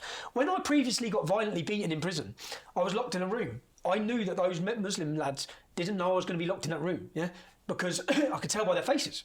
Now, if you give someone an opportunity, then they're getting knives, then they're getting blades. They're going to be ready for me when they get that one opportunity to have a swipe at me. They're going to get it. So I'm weighing all that up, and I'm thinking of why I've been moved from one prison to another. So I'm generally, I don't think I'm coming out of there. And there's a lot that I wanted to say, or I want to say, not just to my wife but to my children. And then when they stopped the letter, what was the reason? It would end up online. What's that? What law does that break? Because my previous, and then my lawyers have contacted the prison then, saying give us a copy of the letter, which they didn't again, So when you were in HMP Hull, when you were in the hospital wing in the safer prison, you did write a letter. I did, yeah. And I know it got through because I saw it posted online. I wrote So I wrote a letter. I wrote letters to my wife from HMP Hull as well. I wrote her a brief letter, but it wasn't a letter because I looked around and thought, I'm all right here, yeah? So when I was in Onley, in that first week, I thought, I'm not all right here. So they didn't stop your letter at Hull? No. The one that was online and was incredibly touching, I want to remind you of something you said. I mean, you had a lot of sense of humor in that letter. You talked about how Donald Trump Jr. mentioned your case, and you joked that was worth the whole thing. But he also wrote about your son, and I've had the pleasure of meeting him. He's just like you, Tommy. Yeah. And how he couldn't understand what was going on, and how he wanted to go to do something bad so he could be put in prison to be with his dad. And I heard from your wife that he slept with an old shirt of yours that hadn't been laundered just so he could smell his dad until the scent was gone after weeks. What did you say to your kids in the letters? So the letters were just to talk about them,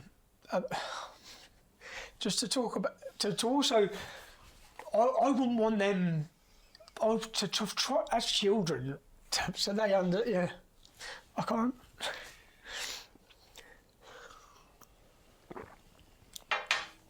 Just for them to understand that everything I do it because, yeah. Do they understand what you're doing? Do they know about these subjects? Have you kept them shielded from these politics? I've kept them shielded from knowing the severity of the risks, of the threats. For example, when I was in Onley, my door opens, and again, my door opens at about 9 o'clock at night. Where's your wife? How am I meant to know where my wife? The only time who asked you that? 3 members of prison staff. Now, bearing in mind, the only time I'm allowed out of my cell, they've specifically made it so it's not when I can ring my wife and children. So where's my wife? And I said, I don't know. They said the police are trying to find your wife. I said okay, and I said why? And they said there's intel that she's going to be attacked with acid. Now, and then they shut my door. Basically, that's basically it. And then they said, "Do you know where she is?" And then they shut my door. So then, to say I didn't sleep a wink, man. And I'm waiting, and then that's not a genuine question. That's a taunt. Yeah, the sickening thing is like, so basically, the police knock on my wife's door, and they give her a little leaflet of what to do when you're attacked with acid. Oh my God! You've got to see the leaflet. It's so pathetic. Which police force was that? Bedfordshire Police. And then 3 days later, they go to my mum's, and they do exactly the same. What to do when you're attacked with acid? Is call the police on the list at all? Oh no! One of the things is that you cannot get weapons. You cannot have a weapon to defend yourself. So basically, you cannot break the law. One of the guidelines is do not break the law. So then basically, I'm sat in prison, thinking my wife's going to get attacked. All right, or my mum's going to get attacked because they went to my mum's 2 days later, and then I have the mental pull of, is this even real? Or is this to mess with me? Is this to psychologically destroy me whilst holding me on solitary confinement, whilst putting me in these positions? And then the opportunity I then get to use the phone when I do get hold of my family. You can imagine my wife's situation of how she's feeling. You can imagine the stress and worry about all of that. And it's just like, and then the whole time I'm reminding myself that I'm in here for standing outside a courtroom and telling people the names of men who, again, I can't comment yet legally on what happened at that trial, but of men who are alleged to have raped up to 100 young children. And I'm a civil prisoner and I shouldn't be in it. I shouldn't be held in these conditions. I can't eat. I then put in forms. I put in a complaint saying, look, if you make me enhanced, I get an extra £12 a week. Then I can buy more food. Do you know what they replied? I've got the copy of their response. They replied saying, we have to see your good behaviour. Oh my God. Right? To make you enhanced, but because you're not out of your cell, we can't see you behaving well. And it's like, are you for real? You know, I know there's a phenomenon here in the UK called cage prisoners. It's all these former Al-Qaeda prisoners from Guantanamo Bay. They have Bay. people queuing up to defend them. This is the other thing that was so disheartening for me. I know what's gone on. I know it's a kangaroo court. I know I've been illegally imprisoned. I know everything that has gone wrong. I now know that my rights are being trampled over. My human rights. We talk about contempt of court. I'm in court. I'm supposedly in prison for contempt of court. We're sitting outside Westminster. It's them who are guilty of contempt. They're guilty of contempt for civil rights, guilty of contempt for justice, guilty of contempt for free speech, guilty of contempt for democracy and the most recent things. And I'm sitting in prison knowing all of this is happening, knowing all of that every single day, the threats, the constant, which isn't a situation that it had to be. All they had to do, which my solicitors wrote to them, as soon as they moved me to Onley, my solicitors wrote and said, move him back to Hull, he was fine. Do you know what they said? Which I've got again in writing, is that for them to move me to a prison that matches my racial prejudice, would be immoral and illegal. Right? So to put me in a prison which has the most, and bearing in mind that when I put my complaint in, one of my complaints said that 7% of the Hull was Muslim, 30% of Onley is. I feel like you've purposely endangered me. Their response was, if you speak negatively about our Muslim population again, you'll be on the IEP system, which is again arrest. Now, they're the ones, HMP Onley and their staff and their governor are the ones that said I wasn't safe, not me. They're the ones that put me down the block and held me on solitary confinement because they said that I'd be violently attacked, not me. I didn't. It's not what I've done. I didn't isolate myself. They then held me for months. Probation come to see me. So a week before my appeal, a week before I had my appeal, I had a probation officer who had been to see my wife and assess my home for my release from prison. And then they come to see me, where they informed me that one of my conditions, because my HDC, which is where you're released on tag, my tag date was coming up in September. Tag is what you call bail here in Tag is where you have an electronic tag around your ankle and you go home.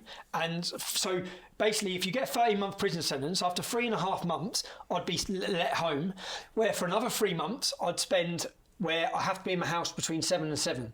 Right. So 7 o'clock at night and 7 o'clock in the morning, you have to be at home. So probation, this is then the probation service. So they come to see me because they were assessing my property. Right. They went to meet with my wife and my family and about me being released on tag.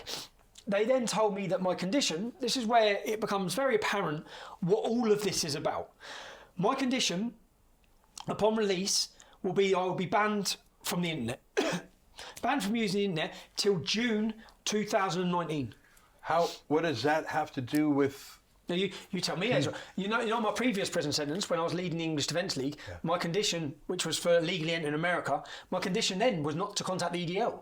So anyone who wants to sit and say that this current case, is not politically motivated, that means that they'd have to accept for it not to be politically motivated. They'd have to accept that the judge, by accident, incorrectly, a judge of 30 years or whatever, a top judge, would not realise that he has to ask me if I'm guilty or not guilty, would not have to tell me what I've done wrong, would not have to let me speak to my solicitor, So then they don't have to buy into that. They don't have to buy into the fact that the prison accidentally hold me as a criminal prisoner, not a civil prisoner. They then have to buy into the fact that just by accident I was moved from the safety of Hull into HMP Onley and put under all of these conditions. They then have to see that it's normal for someone to be banned from the internet. Yeah? That would put you out of business. And it would shut you up on 100 other matters, unrelated to this court case. Which is what all of this is about. Who would have drafted that tag condition? Who would have? Well, who's the probation service? I don't know. Run by the government. So just the internet completely. Yeah, I've been banned from the internet till June 2009. That's what this is about. This isn't about you standing outside of a court case. This is about you having any opinions on any matter whatsoever. It's about them silencing and stopping, which is something they've had a tactic to do and tried to do for multiple years now. If I sit here now, and to be honest, Ezra, I come out of jail, clearly I'd lost a lot of weight. I've put nearly a stone back on. Well, I asked you, you told me when you went in, you weighed, I'm going to just say it in pounds, 190 pounds, and you came out just over 150 pounds. What's that in stone? How do you say it here in the UK? 3 stone. That's not healthy to lose that much weight through starvation. Of course not. And it's not healthy. And I also know the worry in my head the whole time while I'm in there is I know what I went through 2012 when I come out of prison, which I never spoke publicly about because, again, it's quite embarrassing. Even now, I'll never compare it to anything anyone's been through at war. It's nothing like it, yeah? It's nothing like it, but it is purposely done. Everything that's happened with this sentence, the isolation, the purposely putting me in a position where they can say, because of his safety, we need to put him in solitary. Because of that, the threats to my wife, the police visits, all of these things that I say are purposely done, I knew, like, I'm a lot better now, even now. When I come out of prison, I went straight on holiday for 2 weeks, yeah? I went straight, which meant I didn't have to communicate, really talk. I just lay by the pool. And I spoke to a couple of people that were other families on the holiday. When I come back from holiday, I took my kids out, and this is the most thing that angers me, frustrates me, is that if you put something in front of me, I'll fight it. Yeah? Put something there and I'll fight it. And that's what I've done for 10 years. Whenever they've knocked me down, I've got back up and carried on fighting. And then what they've managed to do, I come out of jail, I've gone away with my family, I know I'm not right. I know at the time I'm not right. Yeah? When I saw you the night you got out of prison, you looked shaken. I was shaken. My speech. You weren't yourself. You weren't yourself. No, even now I know I'm not myself. Yeah, I went to come out of, and I tried to go to watch. I went to watch Luton play football, and I took my kids, and because I knew even when I was in prison, I know I have to get out myself. When my family come to visit me by the end in HMP Onley, I didn't want to see him. Huh? Now that's messed up. Yeah. Yeah. And I would have butterflies for 5 hours before going to see my own family. Yeah. And in the end, you don't want to come out of your cell. So whereas at first I'm complaining and arguing, get me in the gym, get me this. By the end of it, you're just laying on a bed. Vegetable. Yeah. And so I know all these things. Every single day, every opportunity, I've done my 30-minute. There was 4 times in 1 week where they didn't even get me out for the 30 minutes. Every Tuesday I wasn't allowed out at all for 24 hours. Yeah. Why? Because there was a judge doing adjudications and they were too busy down the block. So every Tuesday, So I know I need to get out. So when I come home from holiday, I thought I need to get back into the system. I want to get back out there. I went to a Luton Town football match. I left at half time. It wasn't just because we were losing. It's because, and I was supposed to have my friends come around to watch the boxing, which I cancelled. And it's because I weren't right. I know I'm not right. And do you know how upsetting it can be when I think that they've got away with doing it? Losing that kind of weight, not on purpose, but because you're being starved. That's a medical extreme condition. Did any doctors prescribe you supplements, vitamins? Did they take tests? No. Were you examined? I had a blood test. I told every member of that staff how concerned I was about my weight loss. And they must have seen. I was shocked when I saw you when you got out. I couldn't believe it. All they had to do was make me enhanced. So I'd had another £10. Another £10 would have been another 6 or 7 tins of tuna a week. And what do they care? It's your own money. But did a doctor ever see you? So a doctor took my blood test. So what I sensed is that when I went to court, so basically bearing in mind it took them a couple of hours to send me to prison. I've then gone before, it's took me 2 months before I can get back into a court to see a judge. Now, when I went before the court, the High Court, the judge heard everything, yeah? So he knew how wrong it all was. They still kept me in prison for another 2 weeks in solitary confinement. He could have released me. He should have released me on bail there and then. So when did the doctor take your blood? So when I come back after that court case, because I think in court it had been made public about my health, about my worry, about my concerns, about my solicitor's concerns. So a day before my verdict, the mental health team come to see me. They took me for a meeting where I sat before the mental health team, where I said to them, like, I can't do another 4 months this, yeah? Like, so it was only when your story was told in public court did a doctor... They would have seen you wasting away, but it was only when the public court... He come and took blood samples. Did he ask you any questions, or did he just take blood? Did he ask you... No, they asked me questions. Every time I spoke to him, I told them, you need to get me out of this cell. Did he give you any diagnosis? Did he give you any prescriptions? No. Did he say, give this man more food? No. Did you ever see that doctor again? No. Are you sure it was a real doctor? No, so... I don't know. I don't even know if it's maybe it's a nurse or... A nurse or someone on their rounds, or someone who works in the prison in the healthcare. Have you ever got the results of that blood test? No, my solicitor's been trying to get it now. Did you go to a doctor once you got out of prison? Yeah, I did. It'll be interesting to see. But you put 10 pounds back on? I put 10 pounds back on. I've been to see a doctor, a Muslim doctor, lovely fella. I've been to see him. He's diagnosed me. Again, it's an embarrassing thing, because I'm not going to sit here look and say, Joe, it's embarrassing, it's humiliating. It was done to you. It winds me up because they've been allowed to do it, and it didn't have to be this way. No one can justify it. No one can answer the question. Do you know, the media? All of this can happen. All of this can happen with the full support of every single politician in that building, and every single media outlet. Not one media. When your letters begging for food, begging for some social interaction, asking for just a simple TV, when those letters were obtained by the Daily Mail, instead of writing about your abuse, they mocked your handwriting style. They said that it was a handwriting of someone who's insecure. Well, you were insecure. Wouldn't you be? You were. I was surrounded by people who were threatening me every minute of every day. My wife was under threat. My mother was under threat. I'm held. I knew in conditions that look. It's 2018. You would not hold. You would not be allowed to put a dog in the position they put me, treat it the way they treated me, without the RSPCA coming and doing something back. You shout at a dog. You starve a dog. You give a dog no exercise. You put a dog in a box in that heat. You're exactly right. And it's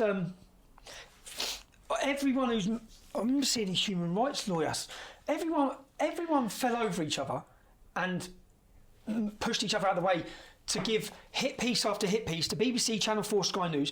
They all done big hit pieces on why I deserve to be in prison. Yeah. I remember they had a human rights lawyer on explaining why you ought to be in prison. Here's the thing. What are you talking about?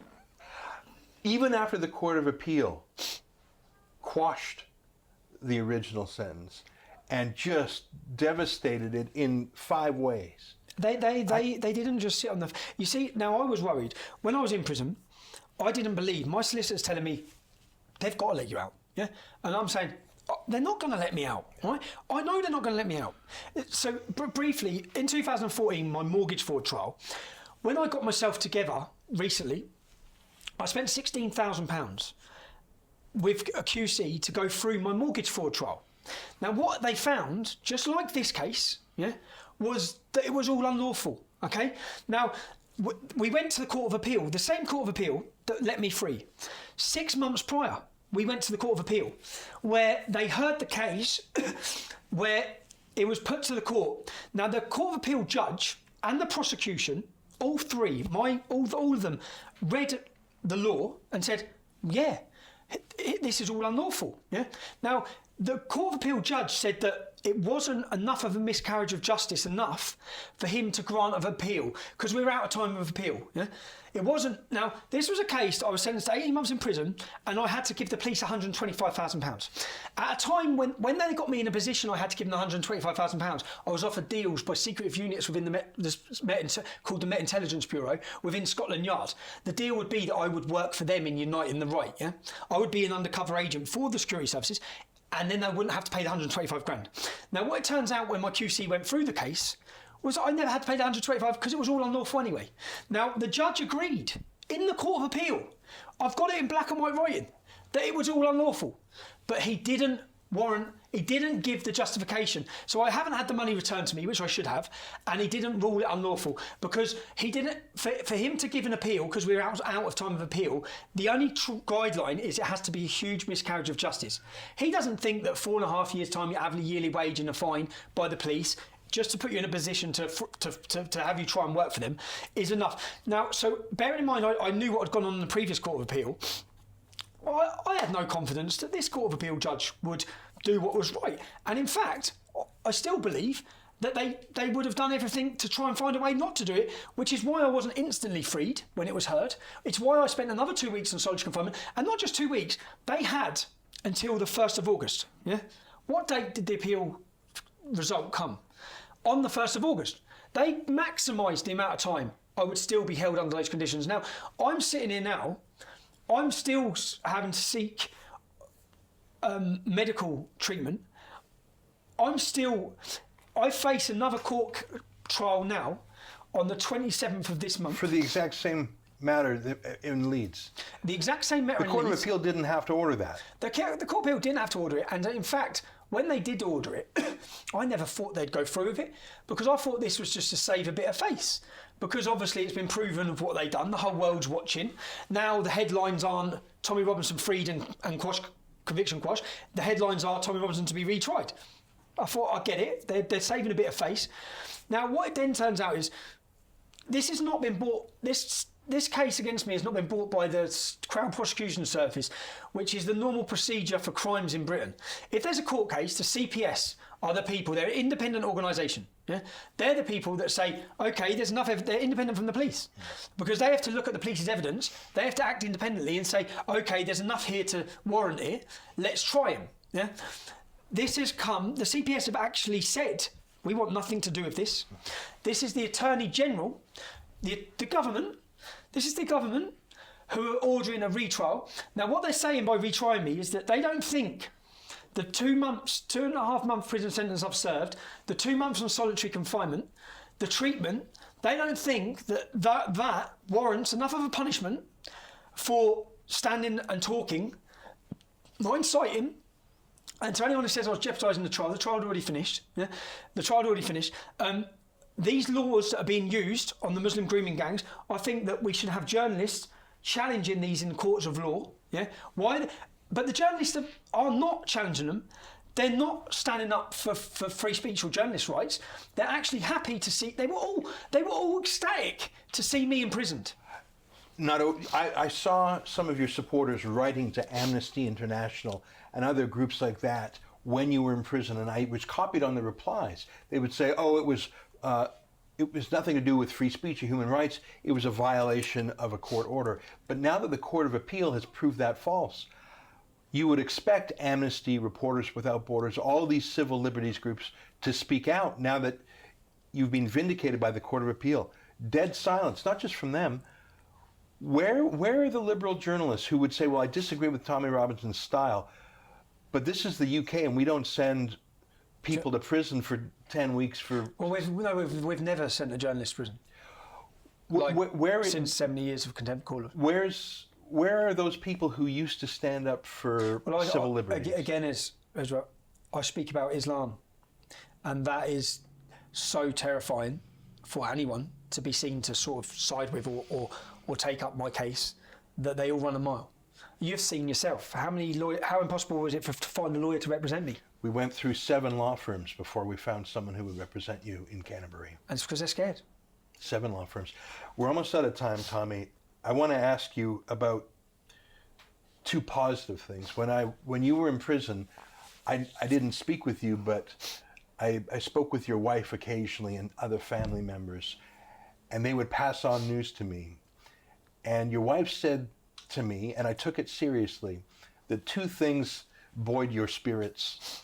And I'm asking on behalf of our viewers who support you, your wife said the two things that gave you encouragement were the letters you received via email and knowing that there were supporters around the world who were rallying in London and cities around the world and covering your legal fees for the crowdfunding. Why don't you tell me about both of those? Because I saw that picture of you coming out of prison with 6 big duffel bags. I thought, what's in the duffel bags? You told me those were... They're all letters. Letters and cards from every single place. Why don't you tell me about those? Because you're in prison in a box. So my concern through all of this, through everything I've done, is that in fact, inevitably I will be killed. I know I will, yeah? That's something that in the early years was hard to come to terms with. I've completely, I'm at ease with that now, yeah? My worry was that it would have been for nothing. My worry was that, bearing in mind the government campaign and the media campaign and all this hate campaign and all the campaign against us to slander me, would that I'd be killed and forgotten about, and it won't bring about change. Now, and I really thought that deeply after Lee Rigby was beheaded, just not far from here. When we have a soldier beheaded on our streets, and in fact, nothing doesn't just change, the situation gets a lot worse. Since Lee Rigby was beheaded, 2,000 Muslims were allowed to go fight for ISIS and 600 of them come home. Yeah? Nothing's changed. We're more in danger than we've ever been. Yeah? Nothing's changed. So when I can see a British armed serviceman beheaded on the streets, and the problem excel, and not just excel, but the politicians bend over each other for who can defend Islam the most after it, then the exact sanctions and reason why the man done it, why the man committed the terrorist, that Lee Rigby's killer handed a woman a piece of paper with 55 verses from the Quran that he says forced him to do it. Yeah? So when we're years on, we're still struggling to debate or talk about these issues, and there's no mainstream people talking about it, I thought I'll get killed, and it won't have had an effect, or it won't have made a difference. And then I watched the response to my arrest, and how can I, without getting emotional again, it's to say that going forward, I now know that it would, I think, cause a revolution. So again, like, if I have this minute, first of all, I'd like to talk to my supporters, but to the government, to the people in positions of power pulling strings, like, I'm sitting in a winning position now, because in this battle, because even if I'm killed, which I think you'll let happen, or you'd want to happen, there's going to be a revolution in this country anyway. And for me, I want debate, change. I want all of these issues brought to the forefront. The whole world has watched and talked about the Muslim paedophile grooming, rape of our youth since my arrest. I'm sitting here, and I sat in prison. Yeah, I didn't like it, but I smiled many times, and I smiled a lot. And I smiled because everything I do, and to be honest, I say I'd sacrifice my life tomorrow to bring the change that's needed. Yeah, if I'm willing to do that, then all I want is the positive outcome. Yeah, all I want is a safe and prosperous future for the next generation of our children. I don't think that we should be having to bow our heads and cower every time you hear a bang in London. I don't think 4 terrorist attacks last year that were successful, 12 stopped. All of these things, the next generation of children being taught that they should be ashamed of who they are, their identity, their culture, their history, our own identity. Our own culture is under attack, and I want our next generations to feel pride in who they are, pride in where they come from, and actually to understand who they are and where they come from, and to understand the sacrifices that have been given to them for free speech which is being curtailed across this country. All of those things, and I sit here now in quite a comfortable position. I don't think I'm in a difficult position. I think they are. I think that because if I'm killed, I'm going to succeed. If I'm not killed, I'm still going to succeed, because I may have had a struggle period now, but everything you try to do, it's not going to work. You will have to kill me, and even by killing me, or even by allowing me to be killed, it's still going to have the negative effect that you wish for. And if you can't see now the populist revolution that it's swinging. I spoke about it, Ezra, for 10 years. I said 9 years ago on stages, the swing from left to right that you can't stop. There's no Islamic organisation with funds in the world that can stop it. There's no police force that can stop it. There's no government that can stop it. None of you can stop it. It's underway. It's happening. The elections in Austria, the elections in Italy, the elections across the whole of Europe. It's coming. And I know I'm on the right side of history. So essentially I sit there and those people support, and sitting and seeing the public support gave me that feeling that I've doubted. And that feeling that I need to, every time I kiss my kids and walk out of the door, to know that it will carry on and it will continue no matter what happens. And I know that. And again, and I also know, because in previous prison sentences or previous things that have happened, but the world's watched this and the world is quite shocked with what's gone on. It's actually not the worst that's gone on. There's far worse that's gone on. Yeah? And I know, and I sit in a position where I'm comfortable, and I know that at the minute I may be having to concentrate on the 27th of September, where I'm sure I'm going to be offered a deal. In this deal, I'm going to be told if I plead guilty, I will get time served. Yeah, that means you won't have to go back. I won't have to go back to prison, and then the only difficult position in any of this is just because of my family. Because my son cried every day for 2 months. I thought it would take a couple of weeks and it'd ease up a bit. He didn't. He absolutely rocked him. And I then have to make a decision that will put my son upset my family, but I don't want to do a deal. I done a deal when I left the English Defence League for the same reasons, because they had me over a barrel ready to go back to prison in solitary confinement. I don't want to be in that position again. I don't want to make a mistake again. So I don't. I know now. I sit here comfortably now, and I know that no matter what happens on the 27th of September, where I truthfully believe I'll be back in prison, because unless I come to an agreement with them that saves their face, I think I'll get slammed. And under whatever technicality they use to say that, the facts are the court case had finished. The facts are I didn't say anything that could have jeopardised that trial. The facts are journalists across our country breach reporting restrictions day in, day out. Every week there's a reporting restriction breached. The facts are no one goes to jail for it. The facts are that the British public and the world have viewed this. They've seen what's gone on. I sit here very comfortable knowing that my family will forever be looked after. I've got no worry about that anymore. That was my main worry. I'm full guns blazing, and I'm blazing in a way that I think I'm going into positions and places where, even when I worked for you, Ezra, I knew you had my best interests at heart. Yeah, I knew you did. You didn't want where if I said I'm going to do this, Ezra, you'd be saying no. You're going to get seriously hurt. You're going to end up in prison. I think that to be able to bring about the change that's needed, you can't think about or worry about those things. You can't. Because you'll never get the change done that's needed. So I now know that even coming out of court on the 27th of September, I will go full steam ahead, and I don't need to worry anymore, or I don't have the doubt anymore that A, my family won't be looked after, and B, that people won't care. Because was reading the letters. I read from 2 p.m. till 7 p.m. every day. That was I tried to get myself in a regime, and I read, and the letters, and knowing how much it means, and the feeling, the passion that has. Look, I become a symbol. It wasn't all about because of me or because of what I've done. It become a symbol for people who feel oppressed, who feel silenced, who feel marginalised, who feel that they're being led down a path, and our country's being led down a path, and they're concerned. And I read so many letters of concern from grandmothers, from mothers, from old people, young people, gay people, straight people, Muslim people.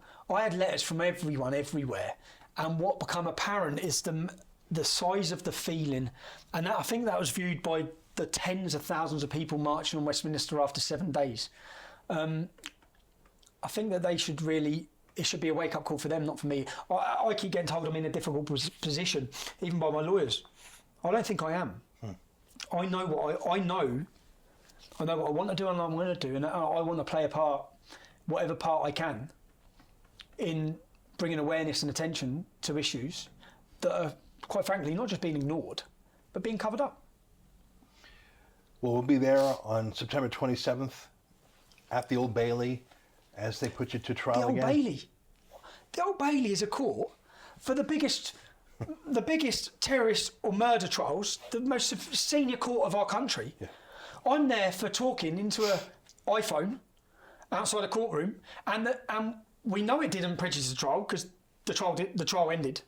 So we know the verdict's been given. The judge actually said that. I'm in there, and whilst I'll just finish on these reporting restrictions. I sense these laws being used. I know I'll go off point again now. At one point, I was arrested and I was given an attempt at giving under football law legislation. And what they said is they wanted to ban me from football stadiums. Now, included in this ban was a map that would ban me from the entire Muslim community of Luton and the Luton Town Centre. So on Saturdays, I would not be allowed into Luton, my hometown. Yeah, the train station, town centre, or the entire. They drew a map around the entire Muslim community. Now, what they done in this case was they used football legislation to try and invoke this law, which would limit my freedoms. Yeah. Now, it was thrown out of court by a judge. It cost me thousands of pounds to defend. The judge's comments were the case against me was dishonest, vague, and cagey. It wasn't the police, because Beds Police actually stood up for me in the case when they were put in court. It was the football policing unit, which is the Home Office. It was the government. Yeah. Now, these reporting restrictions, I still believe, are just another law and another way of silencing and stopping people from knowing the full details day in, day out of what's happening in these cities. And essentially, the minute this case is done on the 27th of September, I'm going to work with others to bring videos and documentaries to every town and city, from every town and city, with the details, and all of the people who are in power. This is why they don't like me, I believe, because the people in power, as in the people who took payoffs, didn't lose their pensions, knew these young girls were being raped, stood by and allowed it, police officers, senior police officers, politicians, care workers, I'm going to find them. And the whole British public is going to be made aware who they are and what they ignored and the horrific crimes that have been happening to generation of our children. Well, Tommy, we'll be there to cover you. You're a former employee of ours, but we still support you in your mission. I've called you the last lion of the UK, and lions are untamable, and lions are a symbol of the United Kingdom. I see them everywhere, Trafalgar Square, Buckingham Palace, and we support you. We'll be there on the 27th. We want you to stay safe, but we also want you to fight. So I'm grateful as well. I'm grateful to you, Ezra, for stepping in as well. I'm on behalf of our thousands of supporters of you. And to every single person, any person. I haven't made another video since I come home. This is the first one. So I want people to understand just how much the support meant and the feeling of knowing that I have that support. I'm actually, the week after next, if you're one of the people that wrote to me, I'm going to be door stopping. I kept my letters. I went through my letters and I put that to that side, that to that side. Story, news, story, follow up. So I need to go through them all, but I want to. I can't knock at every single person's house. Yeah? That'll be exciting. People get home, visit from Tommy. But I want to knock to bring flowers and chocolates to some of the people and the women, and I want people to make sure they know how much their support meant. Hey. Tommy, thanks for spending time with us. Thanks, Ezra. Cheers. Yeah. That's my feature interview with Tommy Robinson, the last lion of the United Kingdom. What he told us was heartbreaking, enraging, inspiring, desperate, but a little bit hopeful too. Tommy has to go back to court. The Attorney General is insisting on a retrial for contempt of court for that same incident back in Leeds in May. They actually want to convict him again, maybe to throw him back in prison again. Just yesterday, I received a new invoice from Tommy's law firm, Carson Kay. They're a good firm who won at the Court of Appeal, but now they have to prepare for his second trial. It will cost tens of thousands of pounds, and I'm sorry to ask you again, but if you are at all moved by Tommy's case, please help us by going to SaveTommy.com. Any surplus after the lawyers are paid will go to Tommy's family to help take care of them. Thank you. You saw how grateful Tommy is for your support. That's it for now from us at The Rebel. We'll be there at his next trial in London, and we'll keep telling the truth about Tommy as long as the mainstream media keeps lying about him. Goodbye, and thanks for your support.